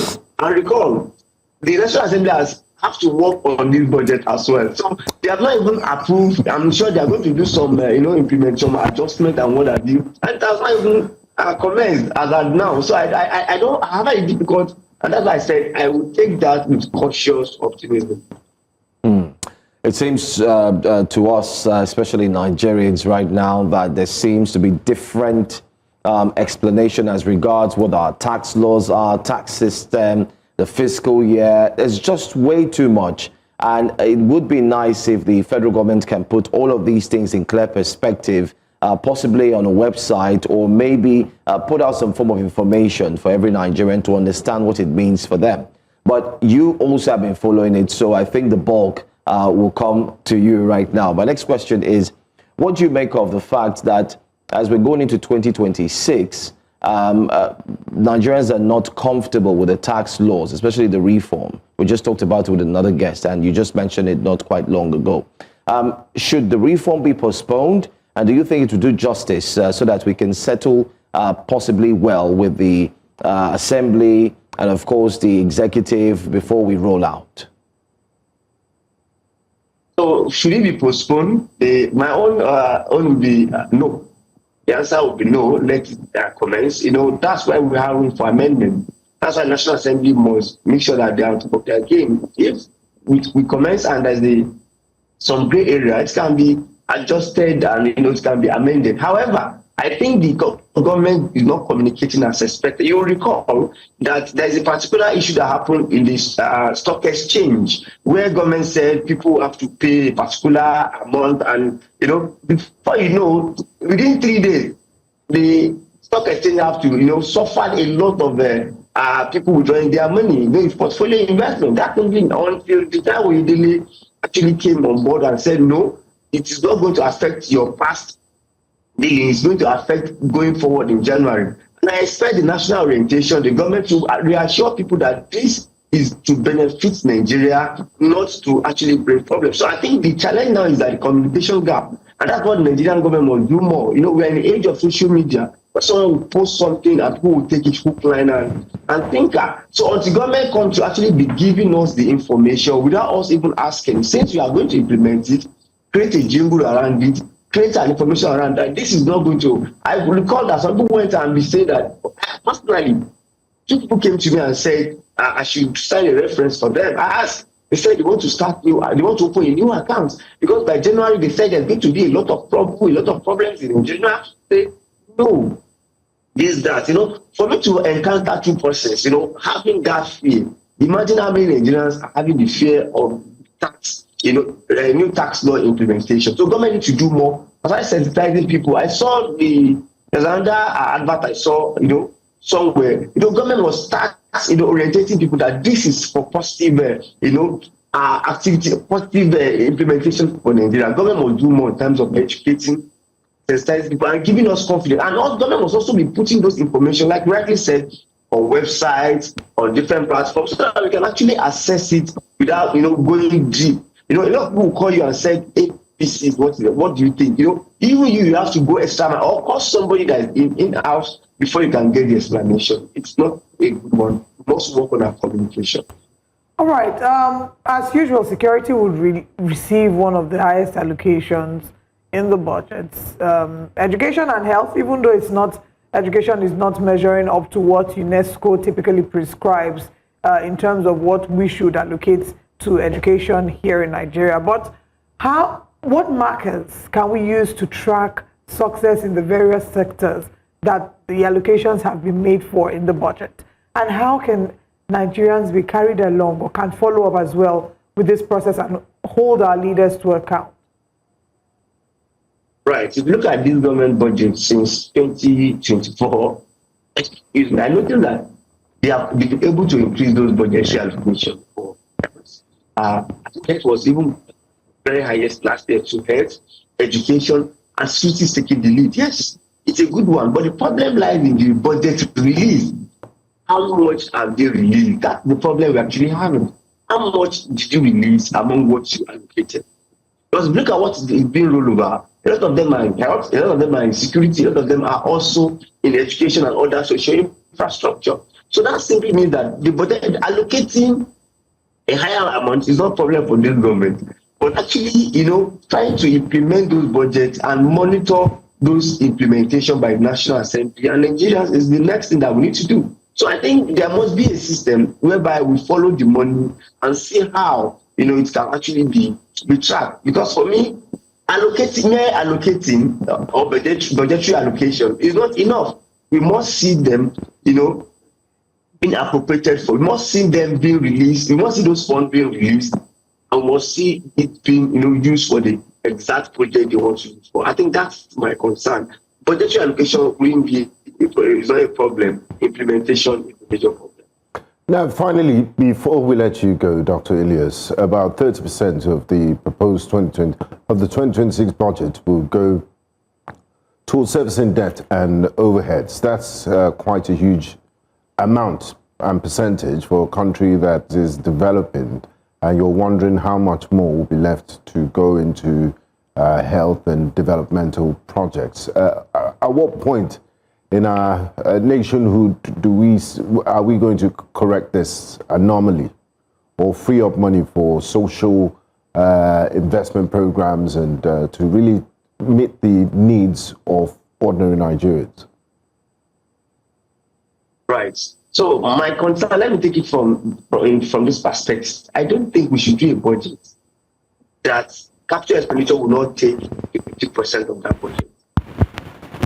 Until we start doing that, that's when we can have the considerable development we expect. Now, talking about debt and servicing, if you look at debt service, that's eroded all what we are supposed to benefit in terms of the capital expenditure. And like I told you, it's an obligation, we must do it. So it's a serious problem that we must start correcting. And that's why we must, looking at the debt, we cannot say Nigeria should not borrow. For me, borrowing, it's not bad. It depends on what you actually need to do. We must make sure that we borrow. Is the project tied borrowing at all time? But in terms of debt servicing is actually eroding a lot of things from us. So we can do a lot of things. Government can go on debt buyback. Government can go, there's a lot of things government can do to make sure that this debt servicing can also be reduced so that we can actually have other, money for other social infrastructure. For me, I think we must do everything to reduce the level of debt and maybe reduce the debt service to an extent by actually, maybe bargaining for a long time and maybe debt buyback, different methods government can actually do. I think the debt service will do the benefits that we have accrued to capital expenditure. Thank you so much, economist and development expert, Dr. Aliu Elias. It's been an absolute pleasure speaking with you on this very important subject this morning. We do appreciate your insights. Thanks for your time. Thank you for having me. You're watching Breakfast Central. We'll go on a quick break, and when we return, we have so much more to unpack on the program this morning. Sit back, relax.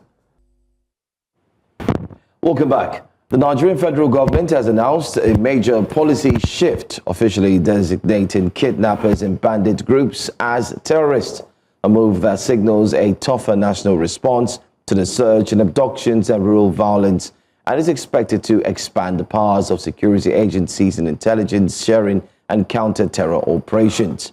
This security reclassification comes as Nigeria and the United States move to de-escalate recent diplomatic tensions triggered by U.S. concerns over insecurity and alleged religious persecution. In Abuja, actually, the FCT information says that the issues between both countries have been largely resolved following high-level engagements. Led by Congressman Bill Huizenga, the U.S. delegation visiting Nigeria also firmly ruled out any deployment of American troops, stressing that Washington's designation of Nigeria as a country of particular concern is intended to encourage reforms through diplomacy rather than military action. Joining us now for this important conversation is security expert Chidi Omeje. A warm welcome to you, sir, and thanks for joining us on Breakfast Central. Thanks for having me, and compliments of the season. Yeah, same to you. Thank you. Now, with this recent update from United States delegates visiting Nigeria, it seems like we can breathe a huge sigh of relief for many Nigerians. There are also assumptions that the United States will be sending troops to Nigeria after Trump threats, but this won't be happening anymore. How would you assess Nigeria's response and its relationship with the United States since President Trump put out those tweets, and since the designation of Nigeria as a country of particular concern? Are you satisfied with the government's response so far? And has it made any difference on the ground in terms of security?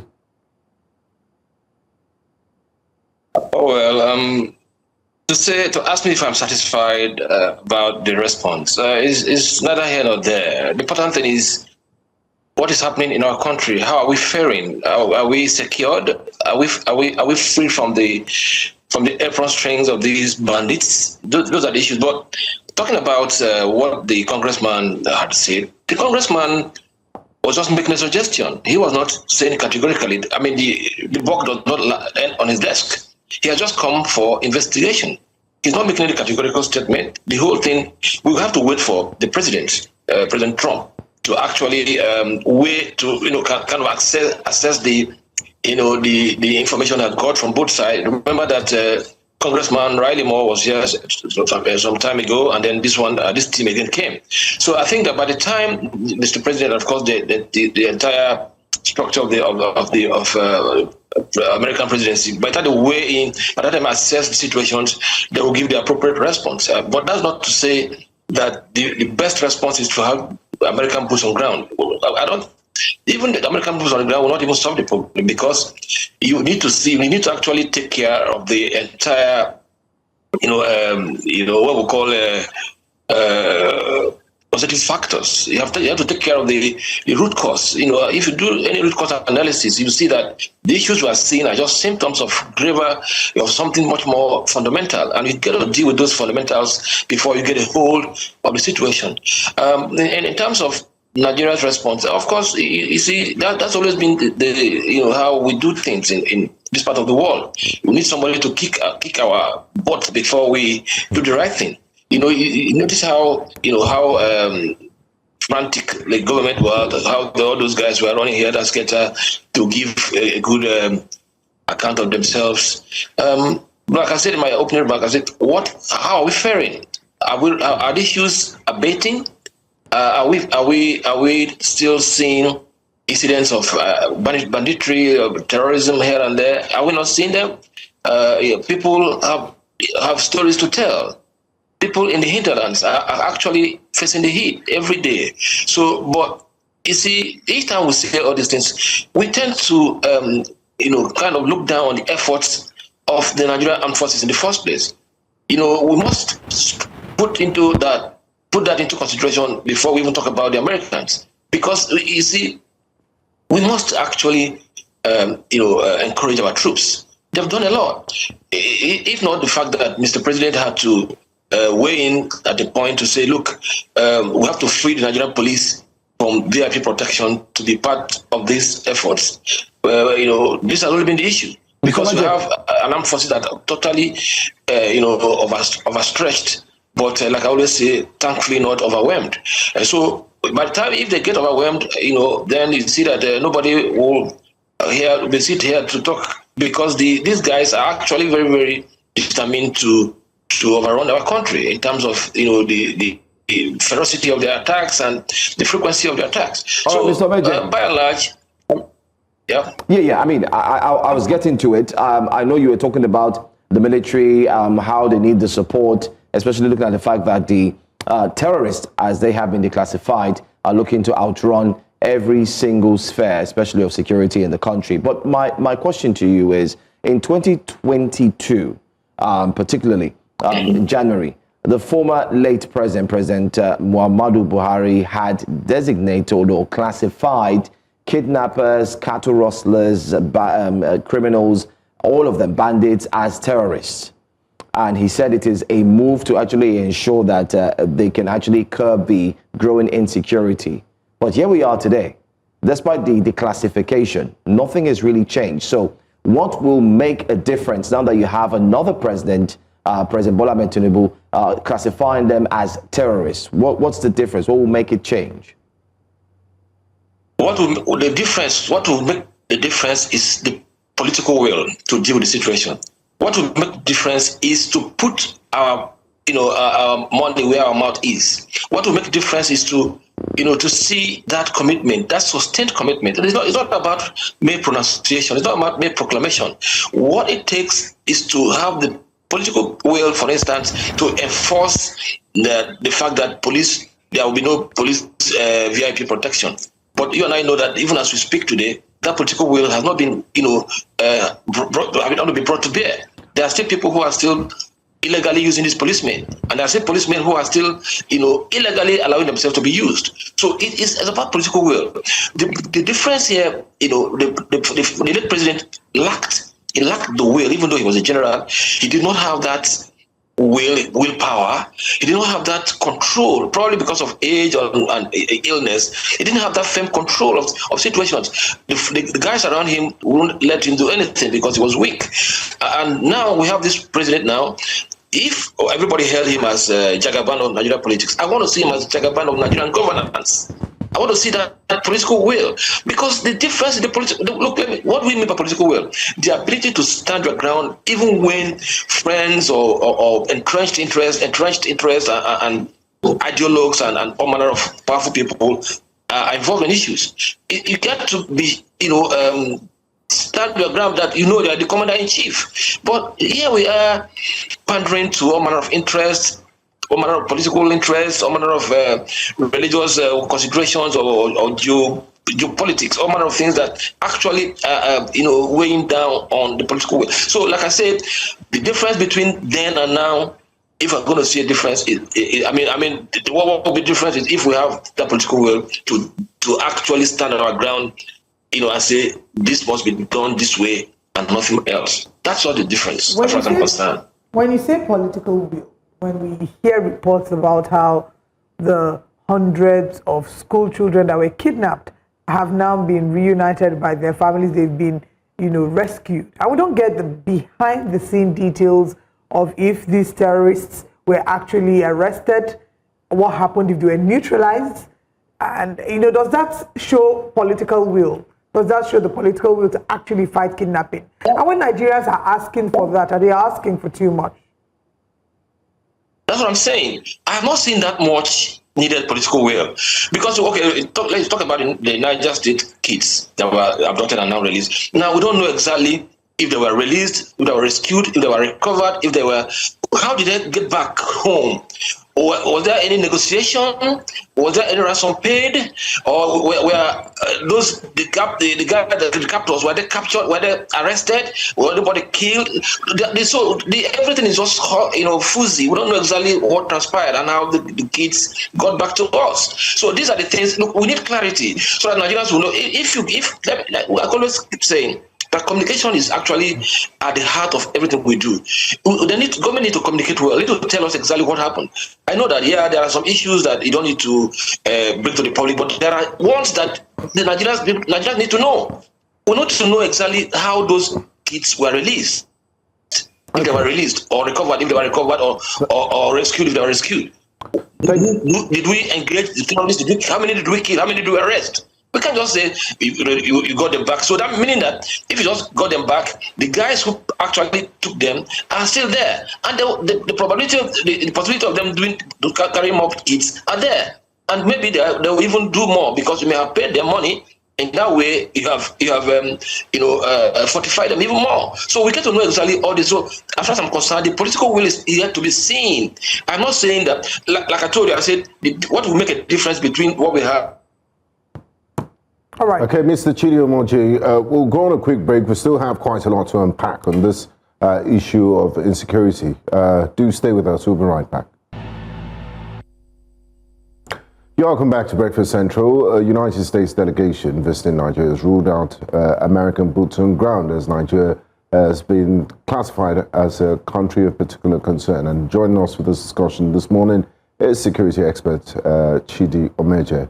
Mr. Omeje, thanks for staying with us. Now, you did talk a lot about the political will, and that brings me to this question that I'm about to ask, which is also about political will. Earlier last week, we saw a major resignation of 2 Nigerians that were part of the organizations responsible for oversight in the petroleum industry, NMDPRA. It didn't take 48 hours, but we have a situation that is very serious in our defense architecture. There's been widespread allegations made against the Minister of State for Defense, Mr. Bello Matawalle, when he was governor of Zamfara State. His predecessor has also made serious allegations against him. We've also seen videos of him trying to be sympathetic to the plight of some of these bandits and terrorists. After the cabinet reshuffle, when General Sidi Musa was made Minister of Defense following the resignation of his predecessor, a lot of Nigerians wondered why Mr. Bello Matawalle is still the Minister of State for Defense, despite having these very weighty allegations hanging over his head. So is he still in this position because of political expediency, or what could be the rationale behind him keeping his post as Minister of State for Defense? Issues I was talking about when I talked about political will to deal with the situations. The optics are not good. You know, perception is everything. You might think that perception is not realistic, but perception is everything. Here is a guy who, have been indicted, but hefty allegations of complicity, of support, of dealings with bandits and terrorists, and you did not just make him a minister, but Minister of Defense. This is terrible. Just like we had one other guy who had the same perception around him. They made him chairman Senate Committee on Security and Intelligence, National Security and Intelligence. That's Senator Buba, and this is a guy who was actually fingered to have collaboration with bandits. And what did you make him? You made him chairman Senate Committee on National Security and Intelligence. Now here is a guy who the predecessor said he had information that he had been dealing with bandits. Even his own aide who worked with him came out to reveal that, yes, indeed, this guy had links with terrorists and bandits. And you made him not just a minister, but Minister of State for Defense. And he has been there since the inception of this government. And the real issue, the real challenge of this government has been security, terrorism, and banditry. Yet a guy who has such baggage around him, you made him Minister of State of Defense. Up to today, despite the fact that we now had a new Minister of Defense so see how life works. He used to be the boss of Musa. Musa is now his boss. But the guy, because he doesn't really care about anything, he does not have that dignity to say, look, I can't serve like this anymore. And then the presidency lacked the protocol I'm talking about. So this is the issue we're talking about, that you've not been able to have that. We have not been able to severe politics and governance. We've not been able to say that there's a line between politicking and actual governance. I'm sure that Mr. President is keeping that man probably because of what he expects him to do for him during politics, during elections, or maybe he has seen that he has some leverages. Even though I don't see any leverage he has, because this is a guy who was defeated even as an incumbent governor. So what is it actually bringing to the table with in terms of electoral votes? So why is he still there? So the optics is not good. The perception is incredibly terrible. Is horrible. And every single day that man stays as Minister of State for Defense takes us back. In terms of effort and result, takes us backwards because he has nothing to offer. He hasn't offered anything. I've not seen anything. I've not seen any value he has added. Rather, he has brought odium, disgrace to the governor, to the administration. So as far as I'm concerned, he has to leave if Mr. President, really want to be really serious. And I don't know what the president waiting for to do what we call cabinet reshuffle. It's overdue. It's overdue because there are certain elements in the cabinet that have not actually brought problem to the administration.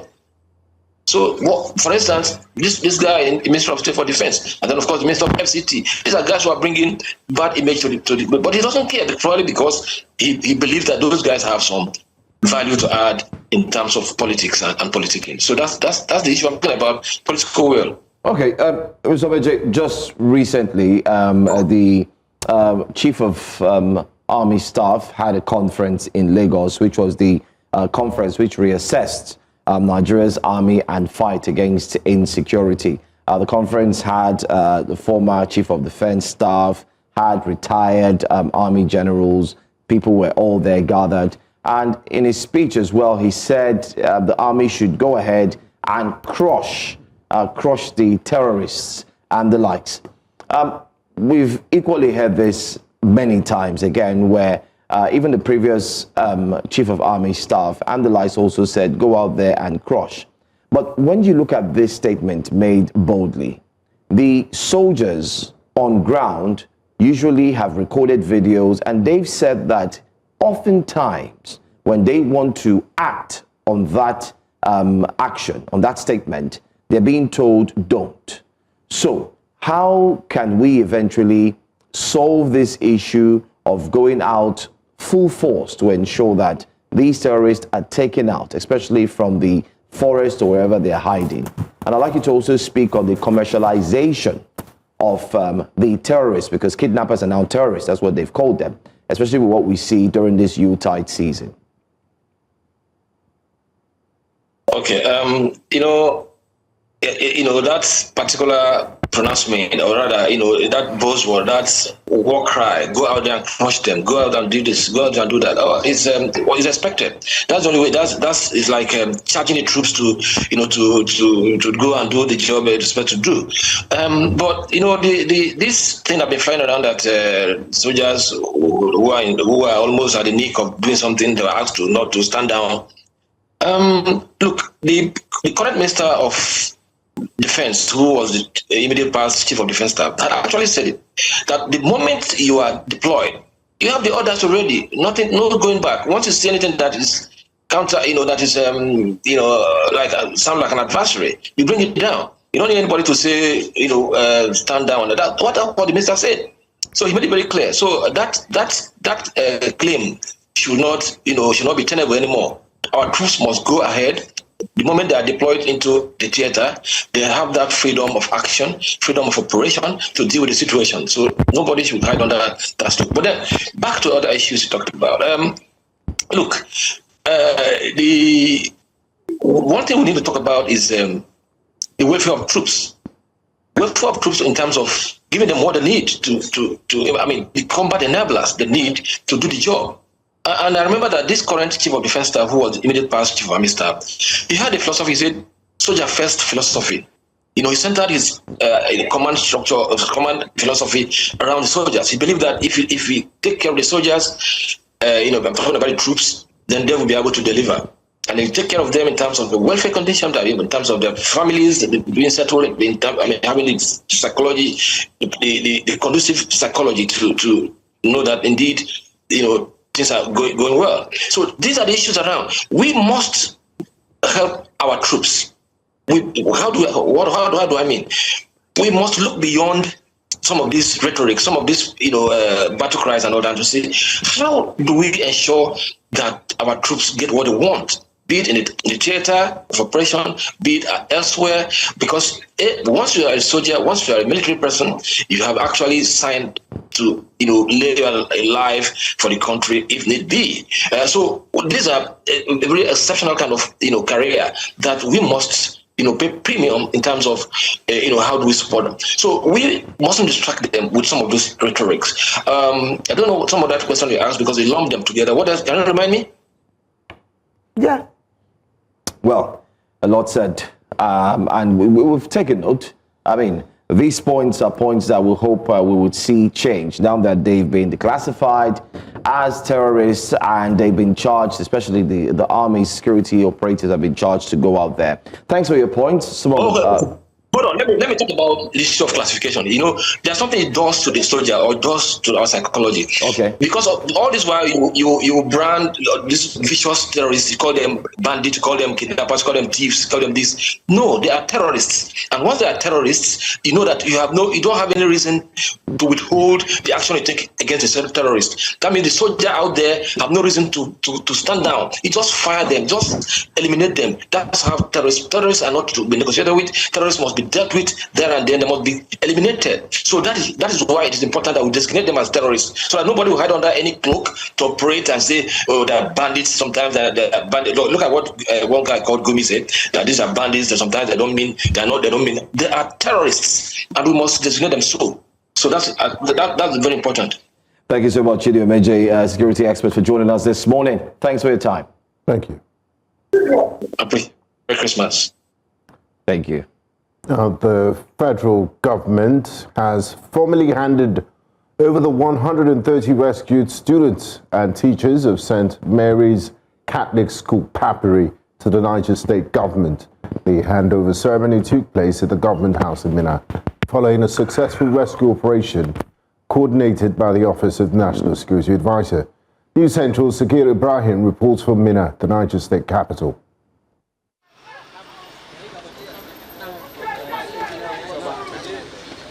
After 30 days in the hands of their captors, the remainder of over 300 students seized from St. Mary's Catholic School, Papiri, Niger State, are finally free. The National Security Advisor, who presented the victims to the Niger State Government, says the rescue was executed through a joint operation by Nigeria's lead security agencies. We are implementing immediate short-term protective measures in high-risk areas, while concurrently working with state governments, traditional and religious leaders to develop lasting community-based security solutions. For education, it must not be a casualty to violence. Receiving the returnees on behalf of the Niger State Government, an elated Governor Umar Bago describes the successful return as a befitting Christmas gift to parents and the state. If you look at these children and imagine the torments they went through, it's unbearable. For the last time they brought the first 100, I told you about the smallest. But looking at these children now, it's scary. We want to thank Mr. President, we want to thank the NSA, DGSSS, every other person that was part of this rescue. And this is also a unitide season. It's Christmas. We are hopeful that we reunite these people back with their families by the grace of God immediately so that they can do the Christmas together. One question, however, remains. Was kidnap ransom paid to secure the children's release? I don't think it's very fair, to the system, to the government, for you to ask whether money was used or not. Most important thing, we have gotten these people back unhurt. The other one is for us, not for you. So I think the most important is that we have recovered missing children, and how we did it, we know it. After 30 days of waiting, 30 days of trauma for both children, parents, and also the government of Niger State, finally the last tranche of 130 students have, of course, been released. Expectations are they will be reunited with their family, and of course security be beefed up to ensure that issues, abductions, attacks on school premises such as the St. Mary's Catholic School in Agwara, Papiri, Niger State, does not occur again. From the Government House, Niger State, Minna, for News Central, Sagir Ibrahim.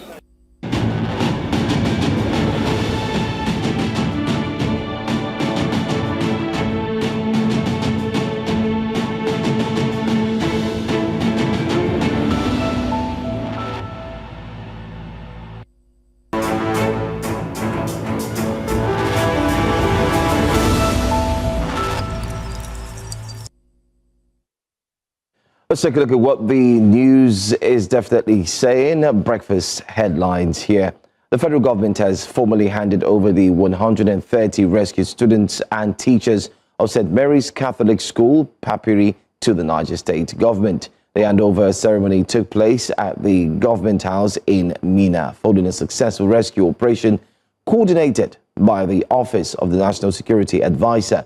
Representing the NSA, the National Coordinator of the National Counter-Terrorism Center, Major General Adamu Laka, presented the victims to Governor Umar Bago. He revealed that the rescue was carried out on the directive of President Bola Ahmed Tinubu through a joint operation involving the DSS, the Nigerian Army, and other security agencies, with no casualties recorded. Meanwhile, Nigeria has officially designated kidnappers and violent armed groups as terrorists. The announcement was made on Monday by the Minister of Information, Mohammed Idris, during the end-of-year press briefing in Abuja. He added that the policy would strengthen intelligence sharing and operational coordination across security agencies, allowing for faster and more decisive action. The minister highlighted that improved inter-agency collaboration has already produced results, noting that in 2025, 2 of the most internationally wanted criminals were captured through coordinated operations. The federal government says its recent diplomatic spat with the United States over claims of religious violence in Nigeria has been largely resolved. The issue followed statements by U.S. President Donald Trump, who alleged that Nigerian Christians faced an existential threat and warned of possible military action. Nigerian authorities and independent analysts have rejected the claims, insisting the country's security challenges are not driven by religious persecution, but by broader criminal and insurgent activities. The government says tensions eased after Nigeria recently hosted a United States congressional delegation, helping to clarify concerns and reset diplomatic engagement between both countries.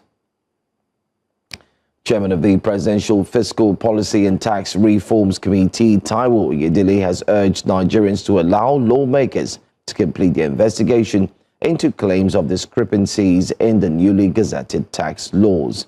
His reaction follows allegations by a member of the House of Representatives, Abdul Samad Dazuki from Sokoto State, who alleged that the versions of the tax laws available to the public differ from those passed by the National Assembly. In response to the claims, the House of Representatives has set up a 7-member committee to probe the matter and clarify the situation. As part of efforts to tackle corruption in public service, pro-transparency group, the Network Against Corruption and Drug Abuse in Nigeria, has raised an alarm over alleged abuse of public office and wide-scale corruption observed in the Energy Commission of Nigeria.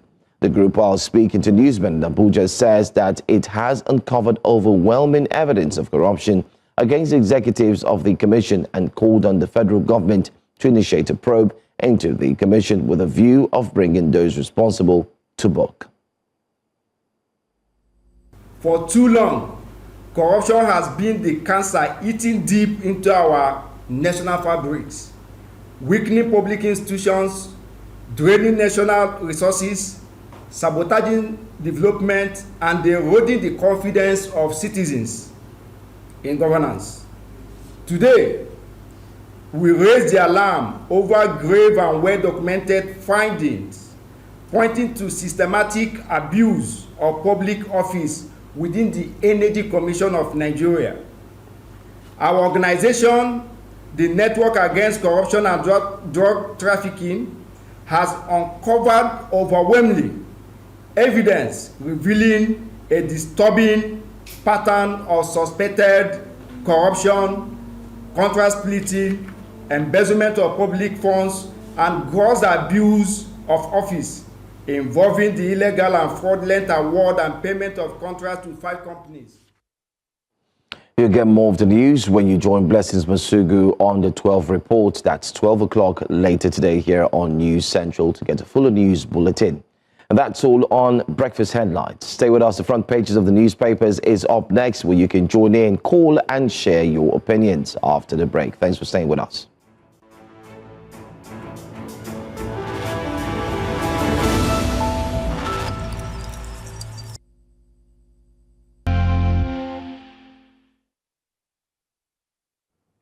Welcome back to Breakfast Central. Let's now take you through those stories making the headlines on the front pages of the newspaper.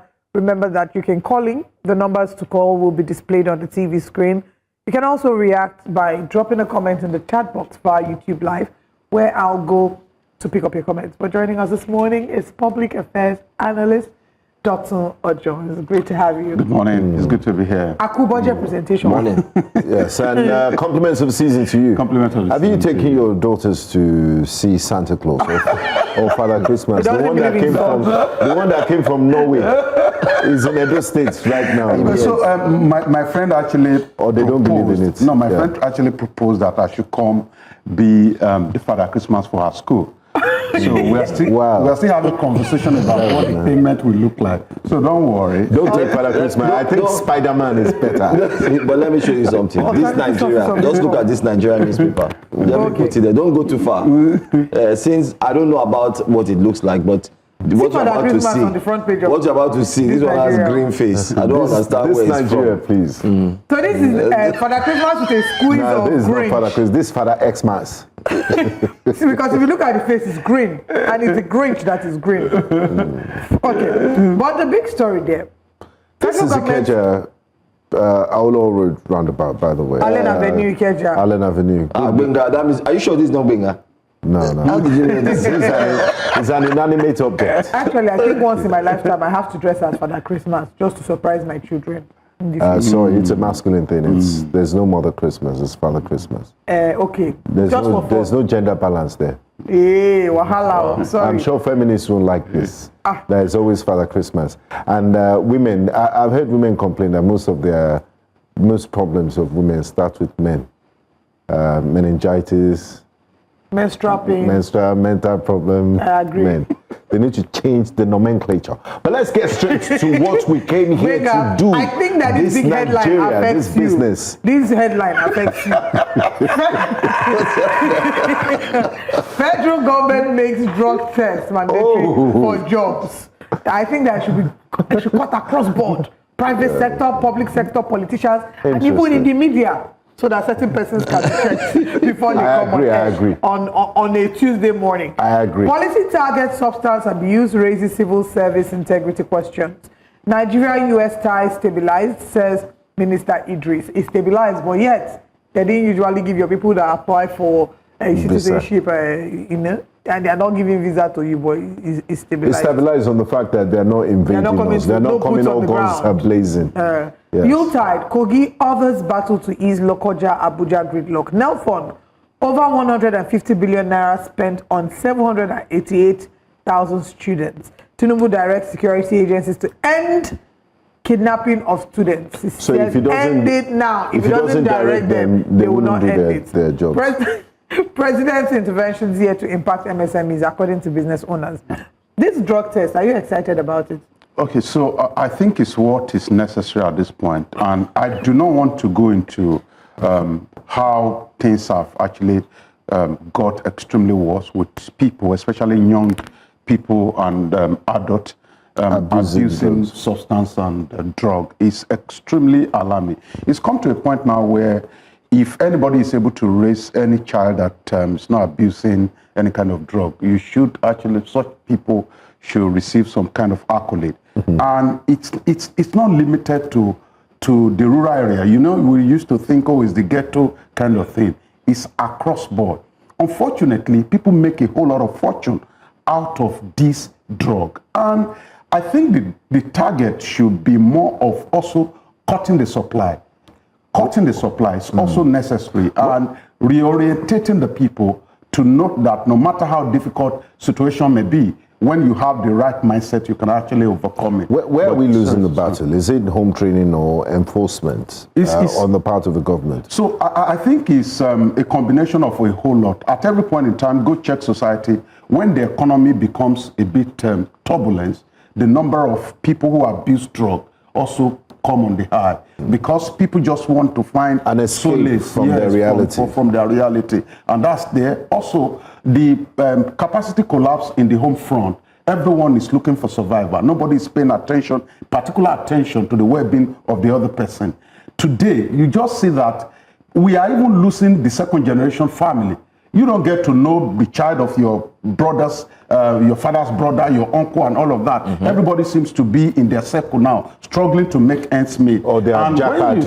Of course, a lot of people also have traveled abroad. So when you combine all of this, plus the loss of integrity of religious institutions, because usually when you see people go to church or the mosque, there's a level of believability that is attached to it. You go to church and whatever the pastor says, you want to just come home and believe. But along the line, there's been a lot of distrust in the religious community. And you know that religious had played a very significant, had a very significant influence in the molding of the Nigerian person. But along the line, there's a fallout because people have seen that offering now get lost into the pocket of smart evangelists. You get to Islam, the kind of message that is coming out of some of the altars, you cannot imagine. Can you really advise on religious issues? Because it's a matter of faith. The pastor recently said that he put that a member was in the bathroom of the airport and he had his passport in his back pocket and he arrived in another country without visa. He appeared in the airport of the other country. I think those sorts of things. I mean, who are you to argue against it? It's faith. It's actually not an argument. If you believe in it, yes. Like me, I want to go to the World Cup, and America has banned us. So. It's actually not a matter of argument. It's just the complexity that has molded the Nigerian man over the year, and that's why you see now that what's it called? Drug abuse is very prevalent. But it's also, like I mentioned, it's also very important for authorities to lay emphasis or to cut supply. But NDLE arrest people every Sunday. They display them. Of course, they do. There are so many that... There are so many. That's the truth. You cannot have a country of 250 million people and you not have many people who want to dip their hand into some of these illegal businesses. So I think it's a welcome development. But like Olive said, it's also something that has to... I remember the NDLE chairman was talking about also doing for politicians at the point. Because if people don't reason very well, people cannot lead very well. And there's a way drug abuse can actually alter your way of reasoning. So I think it should be across board. I agree. Yeah. Let's take a look at the Punch newspaper. Are we done with this? I think this Nigeria doesn't really have much, except we want to talk about that. I think we can look at, one more story from this Nigeria, if I beg your pardon, to go back. Nigeria-U.S. ties stabilized, says Minister Idris. I think we have the video. You might want to cue that video and take it, where the minister Idris Tuga spoke. He talked about the ties that they've been able to sort themselves out in that. So the long battle. This is a big story because this started as Christian genocide. It led to designation of country of particular concern. And then led to Nigerians talking, making videos, led to reactions from the U.S. lawmakers. Led to Trump calling us a disgraced country. Led to Trump talking down on Nigerians. Led to the lawmakers coming down to fact-finding State for fact-finding. Yeah. Led to Nigerians, NSA, Defense Minister, IGP, all of them traveling, on taxpayers, going to America. Eventually, they couldn't even meet the president, but they were able to meet a rep, and then led to all of that. And now we hear it is done and dusted. All of that has been forgotten. Agreement, everything sorted. Yeah, but let's take the Minister of Communication, Idris.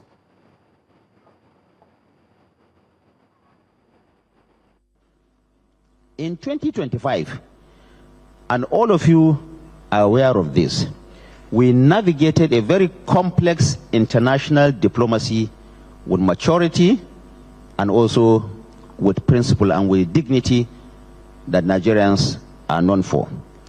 For example, the recent diplomatic spat with the United States has been largely resolved through a firm, respectful engagement culminating in a strengthened partnership between America and Nigeria.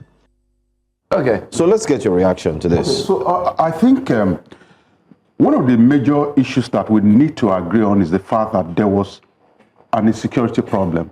And it's born out of the fact that government after government have actually slept over the issue of security. They didn't tackle it the way they should tackle it. If you allow me to remind you that in 2014, this issue of headers made it to the World Terrorism Index. It was number 4 on the Global Terrorism Index as of 2014. Year in, year out, we have these complexities, and once election comes, our brain goes on suspension. Until when somebody cries again, until they pack the kids again, then we start. So I think we're very reactionary. Yes, and I think it has got to a point now where everyone has become unsafe. And it is then that the U.S. is coming out to say whatever it is that they've said. Now, I want to commend the government for its ability to be able to engage the United States government. Though they started in a basket format where everybody in government was talking to defend the government. And at the end of the day, we didn't arrive at anything. But after that, I think I saw a coordinated effort towards resolving this issue. But resolving diplomatic issue with the U.S. is not the problem. The problem is insecurity. One of the reasons why anybody will wake up and talk down on Nigeria is because they found out that despite our capacity, we have lost the ability to solve our basic problem. And until we solve that problem, and I've said it repeatedly, the fight against terror anywhere in the world, it's not a fight of deadline. It's not, oh, I'm going to win within 2 weeks. It's not an election. It is fight of consistency and transparency, where everybody knows where the naira and the kobo goes. I asked on this platform the other day that if Boko Haramists or terrorists, if they have access to the kind of ammunition that the Nigerian government has access to, they will be in control of Lagos today. So what is missing? It is the commitment and transparency of government to be able to do what is right. I love the fact that the government was able to engage the U.S. I love, there's a word that the minister used. I love the dignity in that. But again, we will not have achieved anything if we do not solve this problem of insecurity. It is scary, sir, to travel from here to Lagos and from Lagos to my base in Ondo State. I need to continue to recite prayers for me to be able to get there. Then if I get to the airport, 2 or 3 weeks ago, it was 148,000 that I paid. Even worse than on Saturday, this about 2 Saturdays ago, it was 300,000. Wow. So you cannot continue to block all access. And the question keeps occurring, what has changed? We bring our tout nature to every aspect of our economy. What do I mean? If you get under the bridge in Oshodi today, and you are going to the island, a conductor, or what do they call them, Agbiru, can turn to you and say, Olive, though this place is 200 naira, but today it's 400 naira. If you do not pay, you are not going. It's the same mentality that we have imported to the airport. So nothing has changed. Jet fuel has not changed. Anything has not changed. You just sit down and decided to say, oh, we are moving this to 500,000. Even the fighting in Danfos, they have started fighting on the planes too. Yes. 1, 2, and 3. You talked about transparency. Let's dive deeper on that aspect. The students at Papiri, St. Teresa's, the Catholic school in Niger State, that were abducted. The last batch of them were freed yesterday, and you know the government has this behavior or this attitude of not giving us details of what happened. It just, you know, blanket statement through the efforts of security agencies were able to secure their release. It's shrouded in mystery. Do we have a responsibility to know, or we should just be happy that the students are free and, you know, everyone should be happy that they're safe and no one was hurt? I think it's a delicate line between law and logic, what is right and what is righteous. I think when you're building confidence, okay, when you are fighting insecurity, the first ammunition you need is the trust of the community. Because at the end of the day, they are the one that will offer information. All of these bandits that we talk about, I don't know whether you allow me to use this as an example. There was a report that came out about 3 weeks ago. The report was suggesting that at a point that security operative knew where Shekau was. That at a point, Shekau went to a place, whether in Kano or Kaduna, I don't know whether you read, that he disguised himself. But I tell you, there will be 1 or 2 people who will know that this is Shekau. The Zamfara State Governor says he knows where. Yes, but do they have the trust of government enough to be able to offer this information for help? These are some of the things. So when you're talking about trust, you need information to be able to create trust. But again, there are sensitive information that can actually hamper the issue of release and security. All right. But they'll be released. Let's take this call from Joe Not Hansen. Good morning, Joe. Thank you very much for calling. Please go ahead with your comment. Hello, good morning. Morning, Joe. Yeah. My name is Joe. I'm calling from Sangugo in Imo State. Thank you for calling. Go ahead. Yes. I want to comment on the doctors.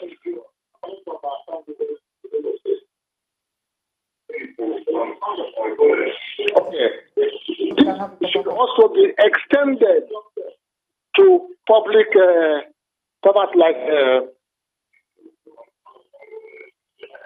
hello? Please call us back, right? He said the drug when you test call should us be back, extended yes, to please turn down the volume of your team set. But I think I get what he's trying to say about the drug test being extended to public officials. To where and where he was going to point out to. But I mean, great conversation. I mean, analysis on the security aspect of it. Benga, you were going to the Punch, or are you still looking at which one? Let's go to the Punch. Okay, let's segue to the Punch.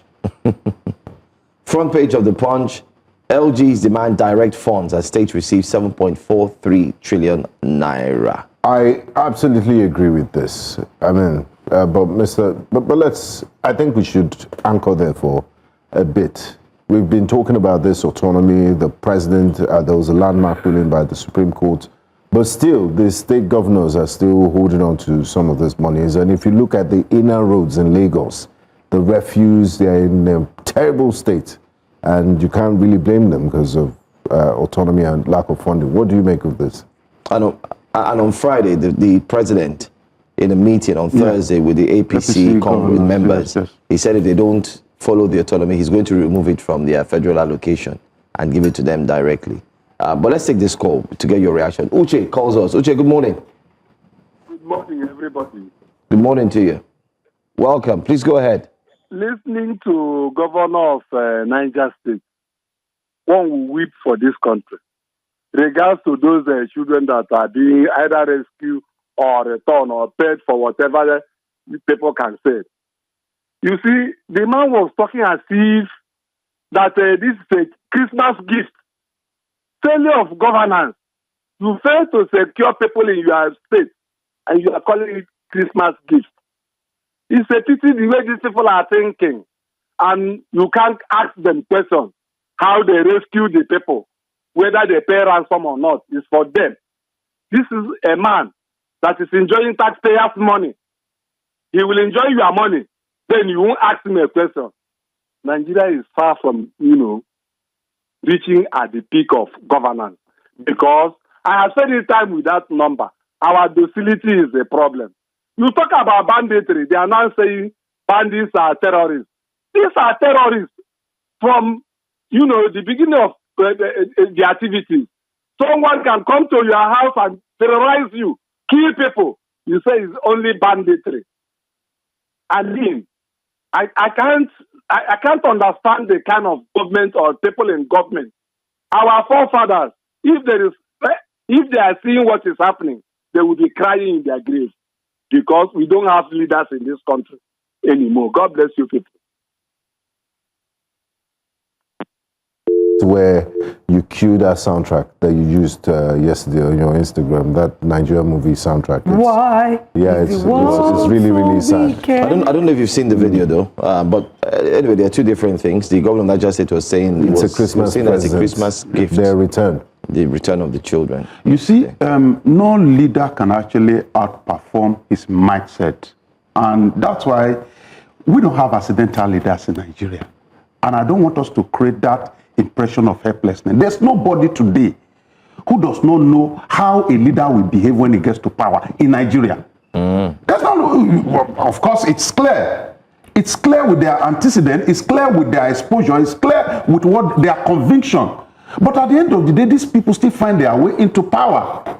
You will see a weak man, you will, because of money on election, you will still go and queue behind him and still vote for him. And there's something that scared me that my friend Henry Olonimoyo said. He said, when you when you give somebody a position of authority, when you elect a leader, he said he brings, if the person is a low thinker, he brings everybody down to his level.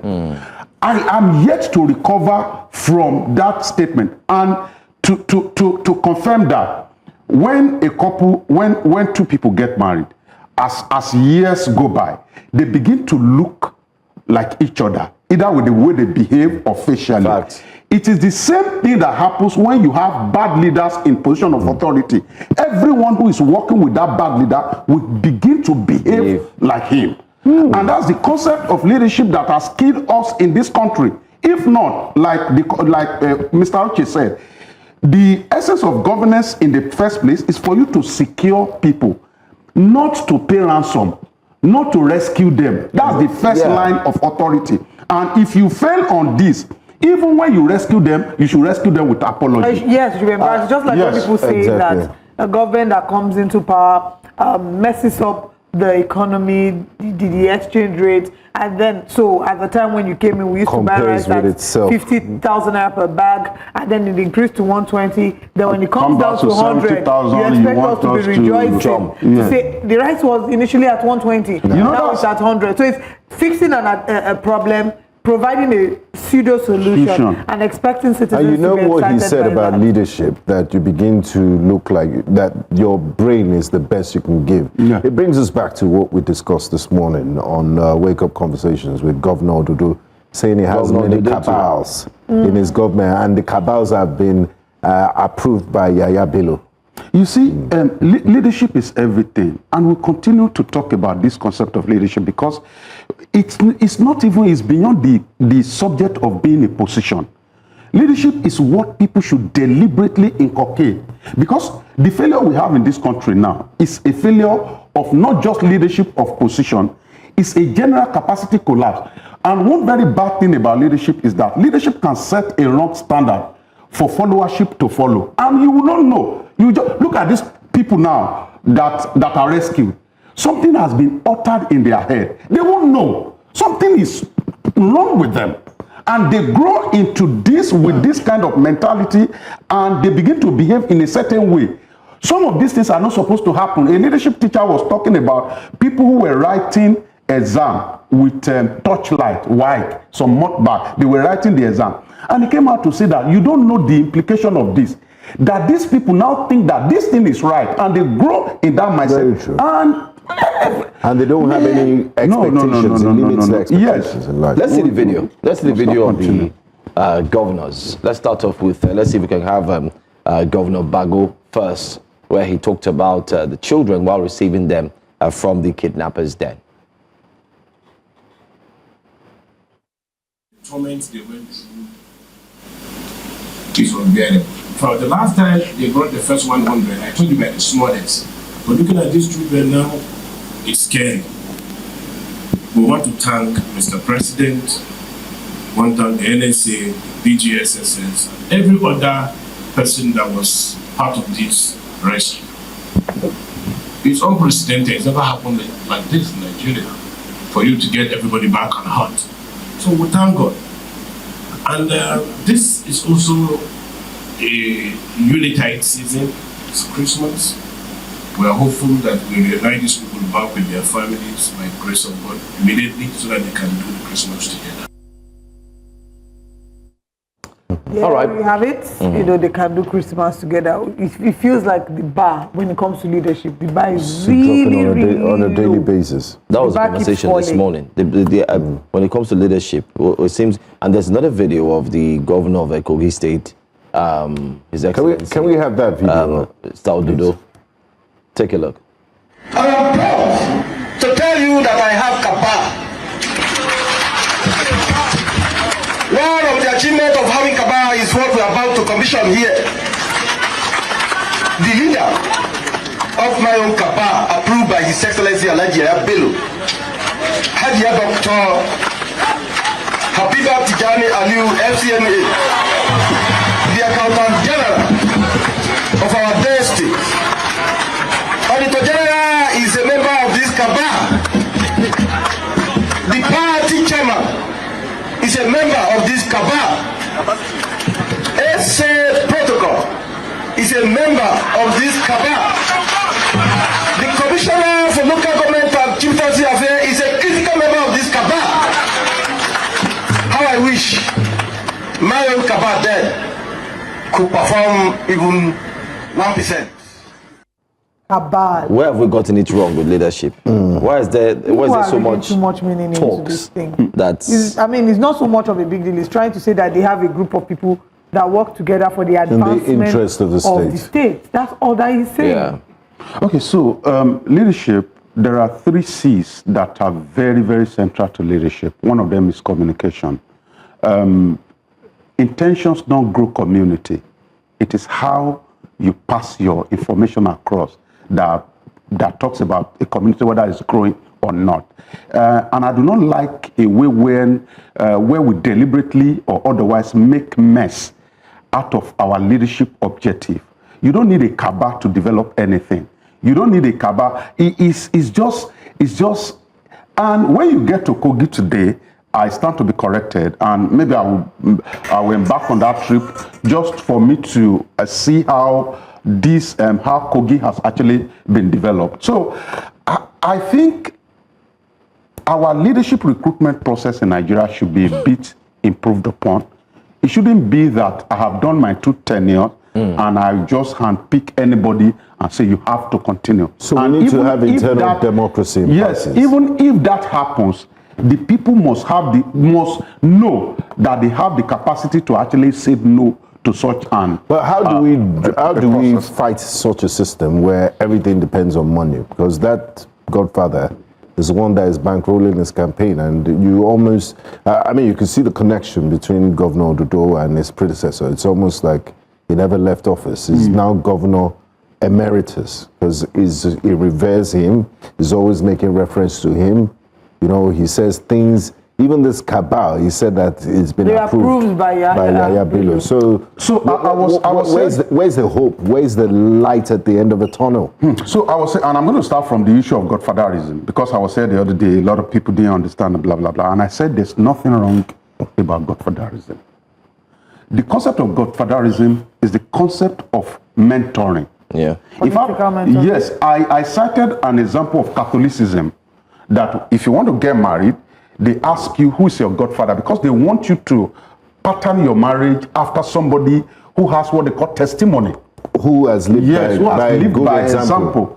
But why political godfatherism has become something that is offensive in Nigeria is that once you have a godfather, the godfather wants all the proceeds of government to come to his pocket. He wants to control everything. He doesn't just want to show you the way. He wants to hold you by the hand and ensure that he tells you what to do at every point in time. And if there's no gain in it, there will not be any argument. But because it has to be about gain, that's why political godfatherism in Nigeria is annoying. So I do not have a problem for him referring to somebody. But here is the issue. The issue is that from the political system, internal democracy has been demolished. So within the political party, you cannot just say that this is the person we want to vote for.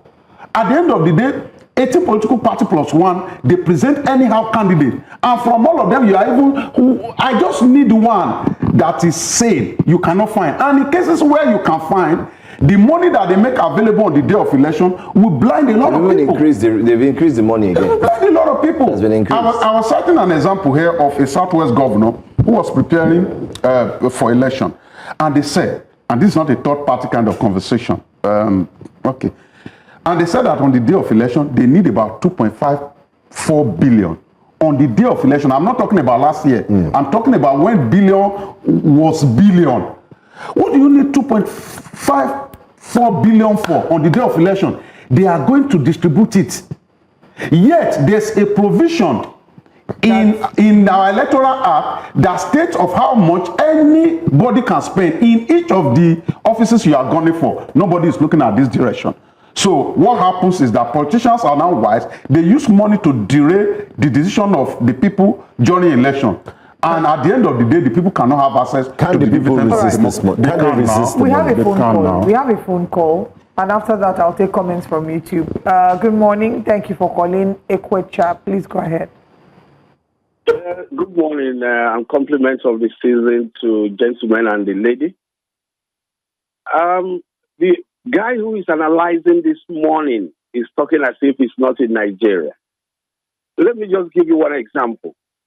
The guy who you just showed this video, Usman Ododo, every Nigerian knew that the way he came into power. Every Nigerian knew that Ododo is inefficient. He's not even qualified to be a local government chairman. But the immediate past governor pushed him. You see, when you talk of election in Nigeria, unless you're coming from the moon, you know that Nigerians do not get what they want. Anybody, including our dear president today, Tinubu, every Nigerian knew that not we Nigerians put him in power. That's why he's doing whatever he's doing. All right? Now, you saw how he rewarded those who put him in power. The so-called Yakubu. Yakubu can be compared with Maurice Iwu in those days, where they write election results and now announce it. So please, the weak institutions we have are the problem we have. I am telling you emphatically that the next election, 15% of the registered voters will not come out for election. Because as you are aware that your vote cannot count, why do you disturb yourself? Look at the defection. Look at the defection. Those people are not defecting willingly. If they are using EFCC, ICPC to harass these people, because when people are governing and they are not doing what the people want, and they are lining their pockets and doing whatever they can, and nobody, the only thing they know is that when they cross over to APC, their things are forgiven. So what can we do? What can we, the electors, do? I only pity you, the young ones. I'm 72 years. My birthday was on the 5th of December. I was 72 years. You see? Although I have not gotten my boarding pass, I'll soon get boarding pass. You know. So God bless Nigeria, and let's have good and strong institutions. Thank you so much. In response to the last thing he said, you know, that what are citizens supposed to do? Olumide Alade says, let's save our nation. Politicians are not the only problem. We, the citizens, are part of it too. When we sell our votes, we sell our future. When we choose money over merit. And Chuka Ochiama says, it really pains the level at which Tinubu's insensitive administration daily pushes to task Nigerians to early grade. These are some of the comments on YouTube. Please go ahead. Okay, so if I really appreciate what the last caller said, but again, we need to be careful so that we do not discourage the people, take away responsibilities from their hand. If your vote does not count, nobody will come and buy it. In the last election that we had, I belong to the Young Progressive Party. In the last 2023 election, we won 13 seats. It would not have been possible if you say that the votes don't count. In the 2023 election, Labour Party won Lagos in the presidential district. So the thing is that we must get in more people. Instead of discouraging them that their vote will not count, they must know that they have a power in their hand. And we encourage more people, especially the middle class.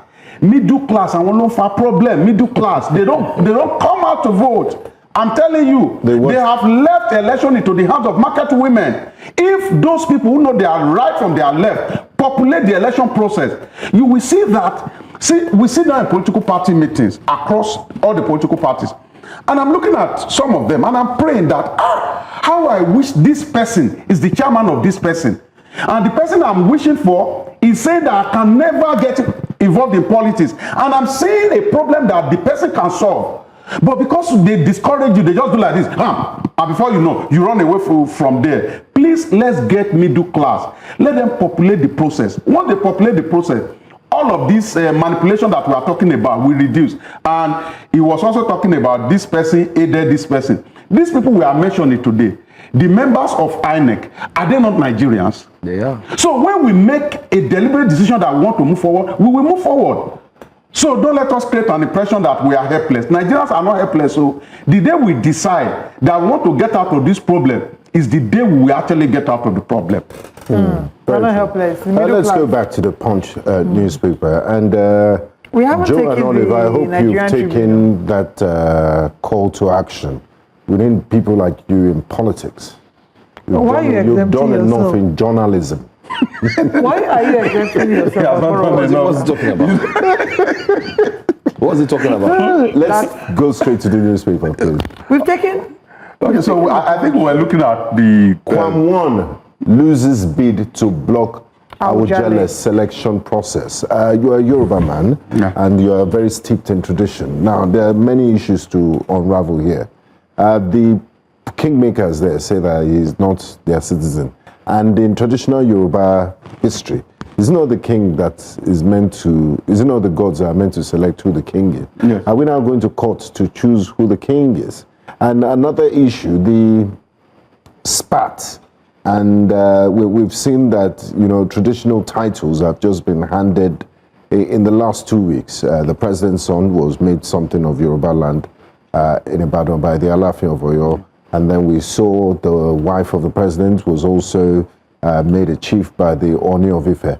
The Alafin of Oyo said he's the only one that is entitled to give a title that has that Yoruba land. What do you make of all of this and the Kwam 1 incident? So there've been a bit of, and this is not new, the struggle between the Alafin of Oyo and the Oni of Ife. It's always dated back in history that you've been always having all of this back and forth. But of course, maturity is very, very important because we all belong to the same clan, the same race, and the same nation, which is the Yoruba nation. Having said that, in Yoruba land, being a chief is a thing of class.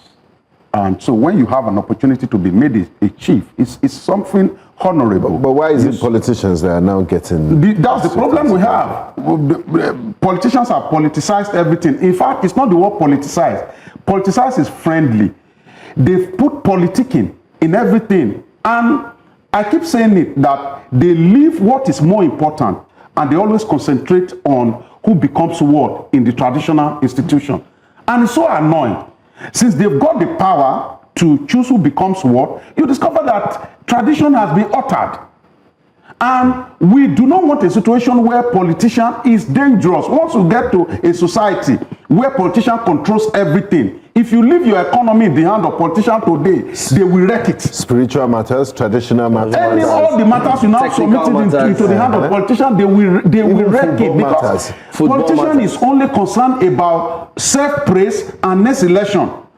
Anything that deducts any of these things, you will see that they don't have hand. And it's so annoying.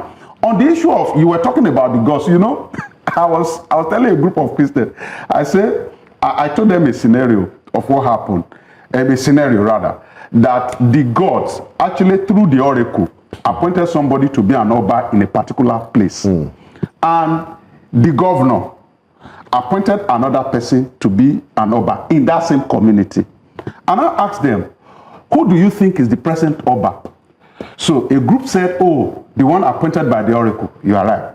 Another group said, the one appointed by the governor. You are right. But as we speak now, the present king in that community is the one appointed by the governor. Yeah, the governor gives the chief of staff. Yeah, and the governor, the staff of office. The governor opened the Bible where it is written that you are gods. So it's now saying that the gods that they are referring to is not the gods of the oracle, that he's talking about him.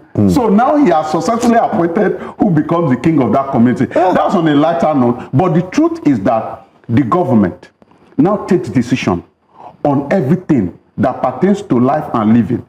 And if care is not taken, they will dip their hands into places they are not supposed to dip their hands. Which is what we're saying now. Which is what we are saying now. I want to follow up. There's nothing wrong with Johansson, because one of the gods was arrested last week in Akwa Ibom State. I hope he will be released for Christmas. He has been released. Oh, nice. It's masquerade life matters. He has also sued the government. The court has told the governor to pay. The government, Akwa Ibom State government was paying. The way they arraigned the gods, because it's not in its regalia. The gods must be crazy. That crazy crazy. Thank Thank you for joining us, our virtual audience, our guest, Pius Samako. We see you're joining. Thank you for joining us on YouTube. Everyone who's dropped comments. We're back again tomorrow. It will be the eve of Christmas. From all of us here, Merry Christmas in advance. Who stole our Hamatan? Bring back our Hamatan. In Lagos. Yes, in Lagos. And Merry Christmas to you, most especially Olive Emodi. Why? Your hair is nice. No Lady Lugar today. No. Today is which one? Cardi B.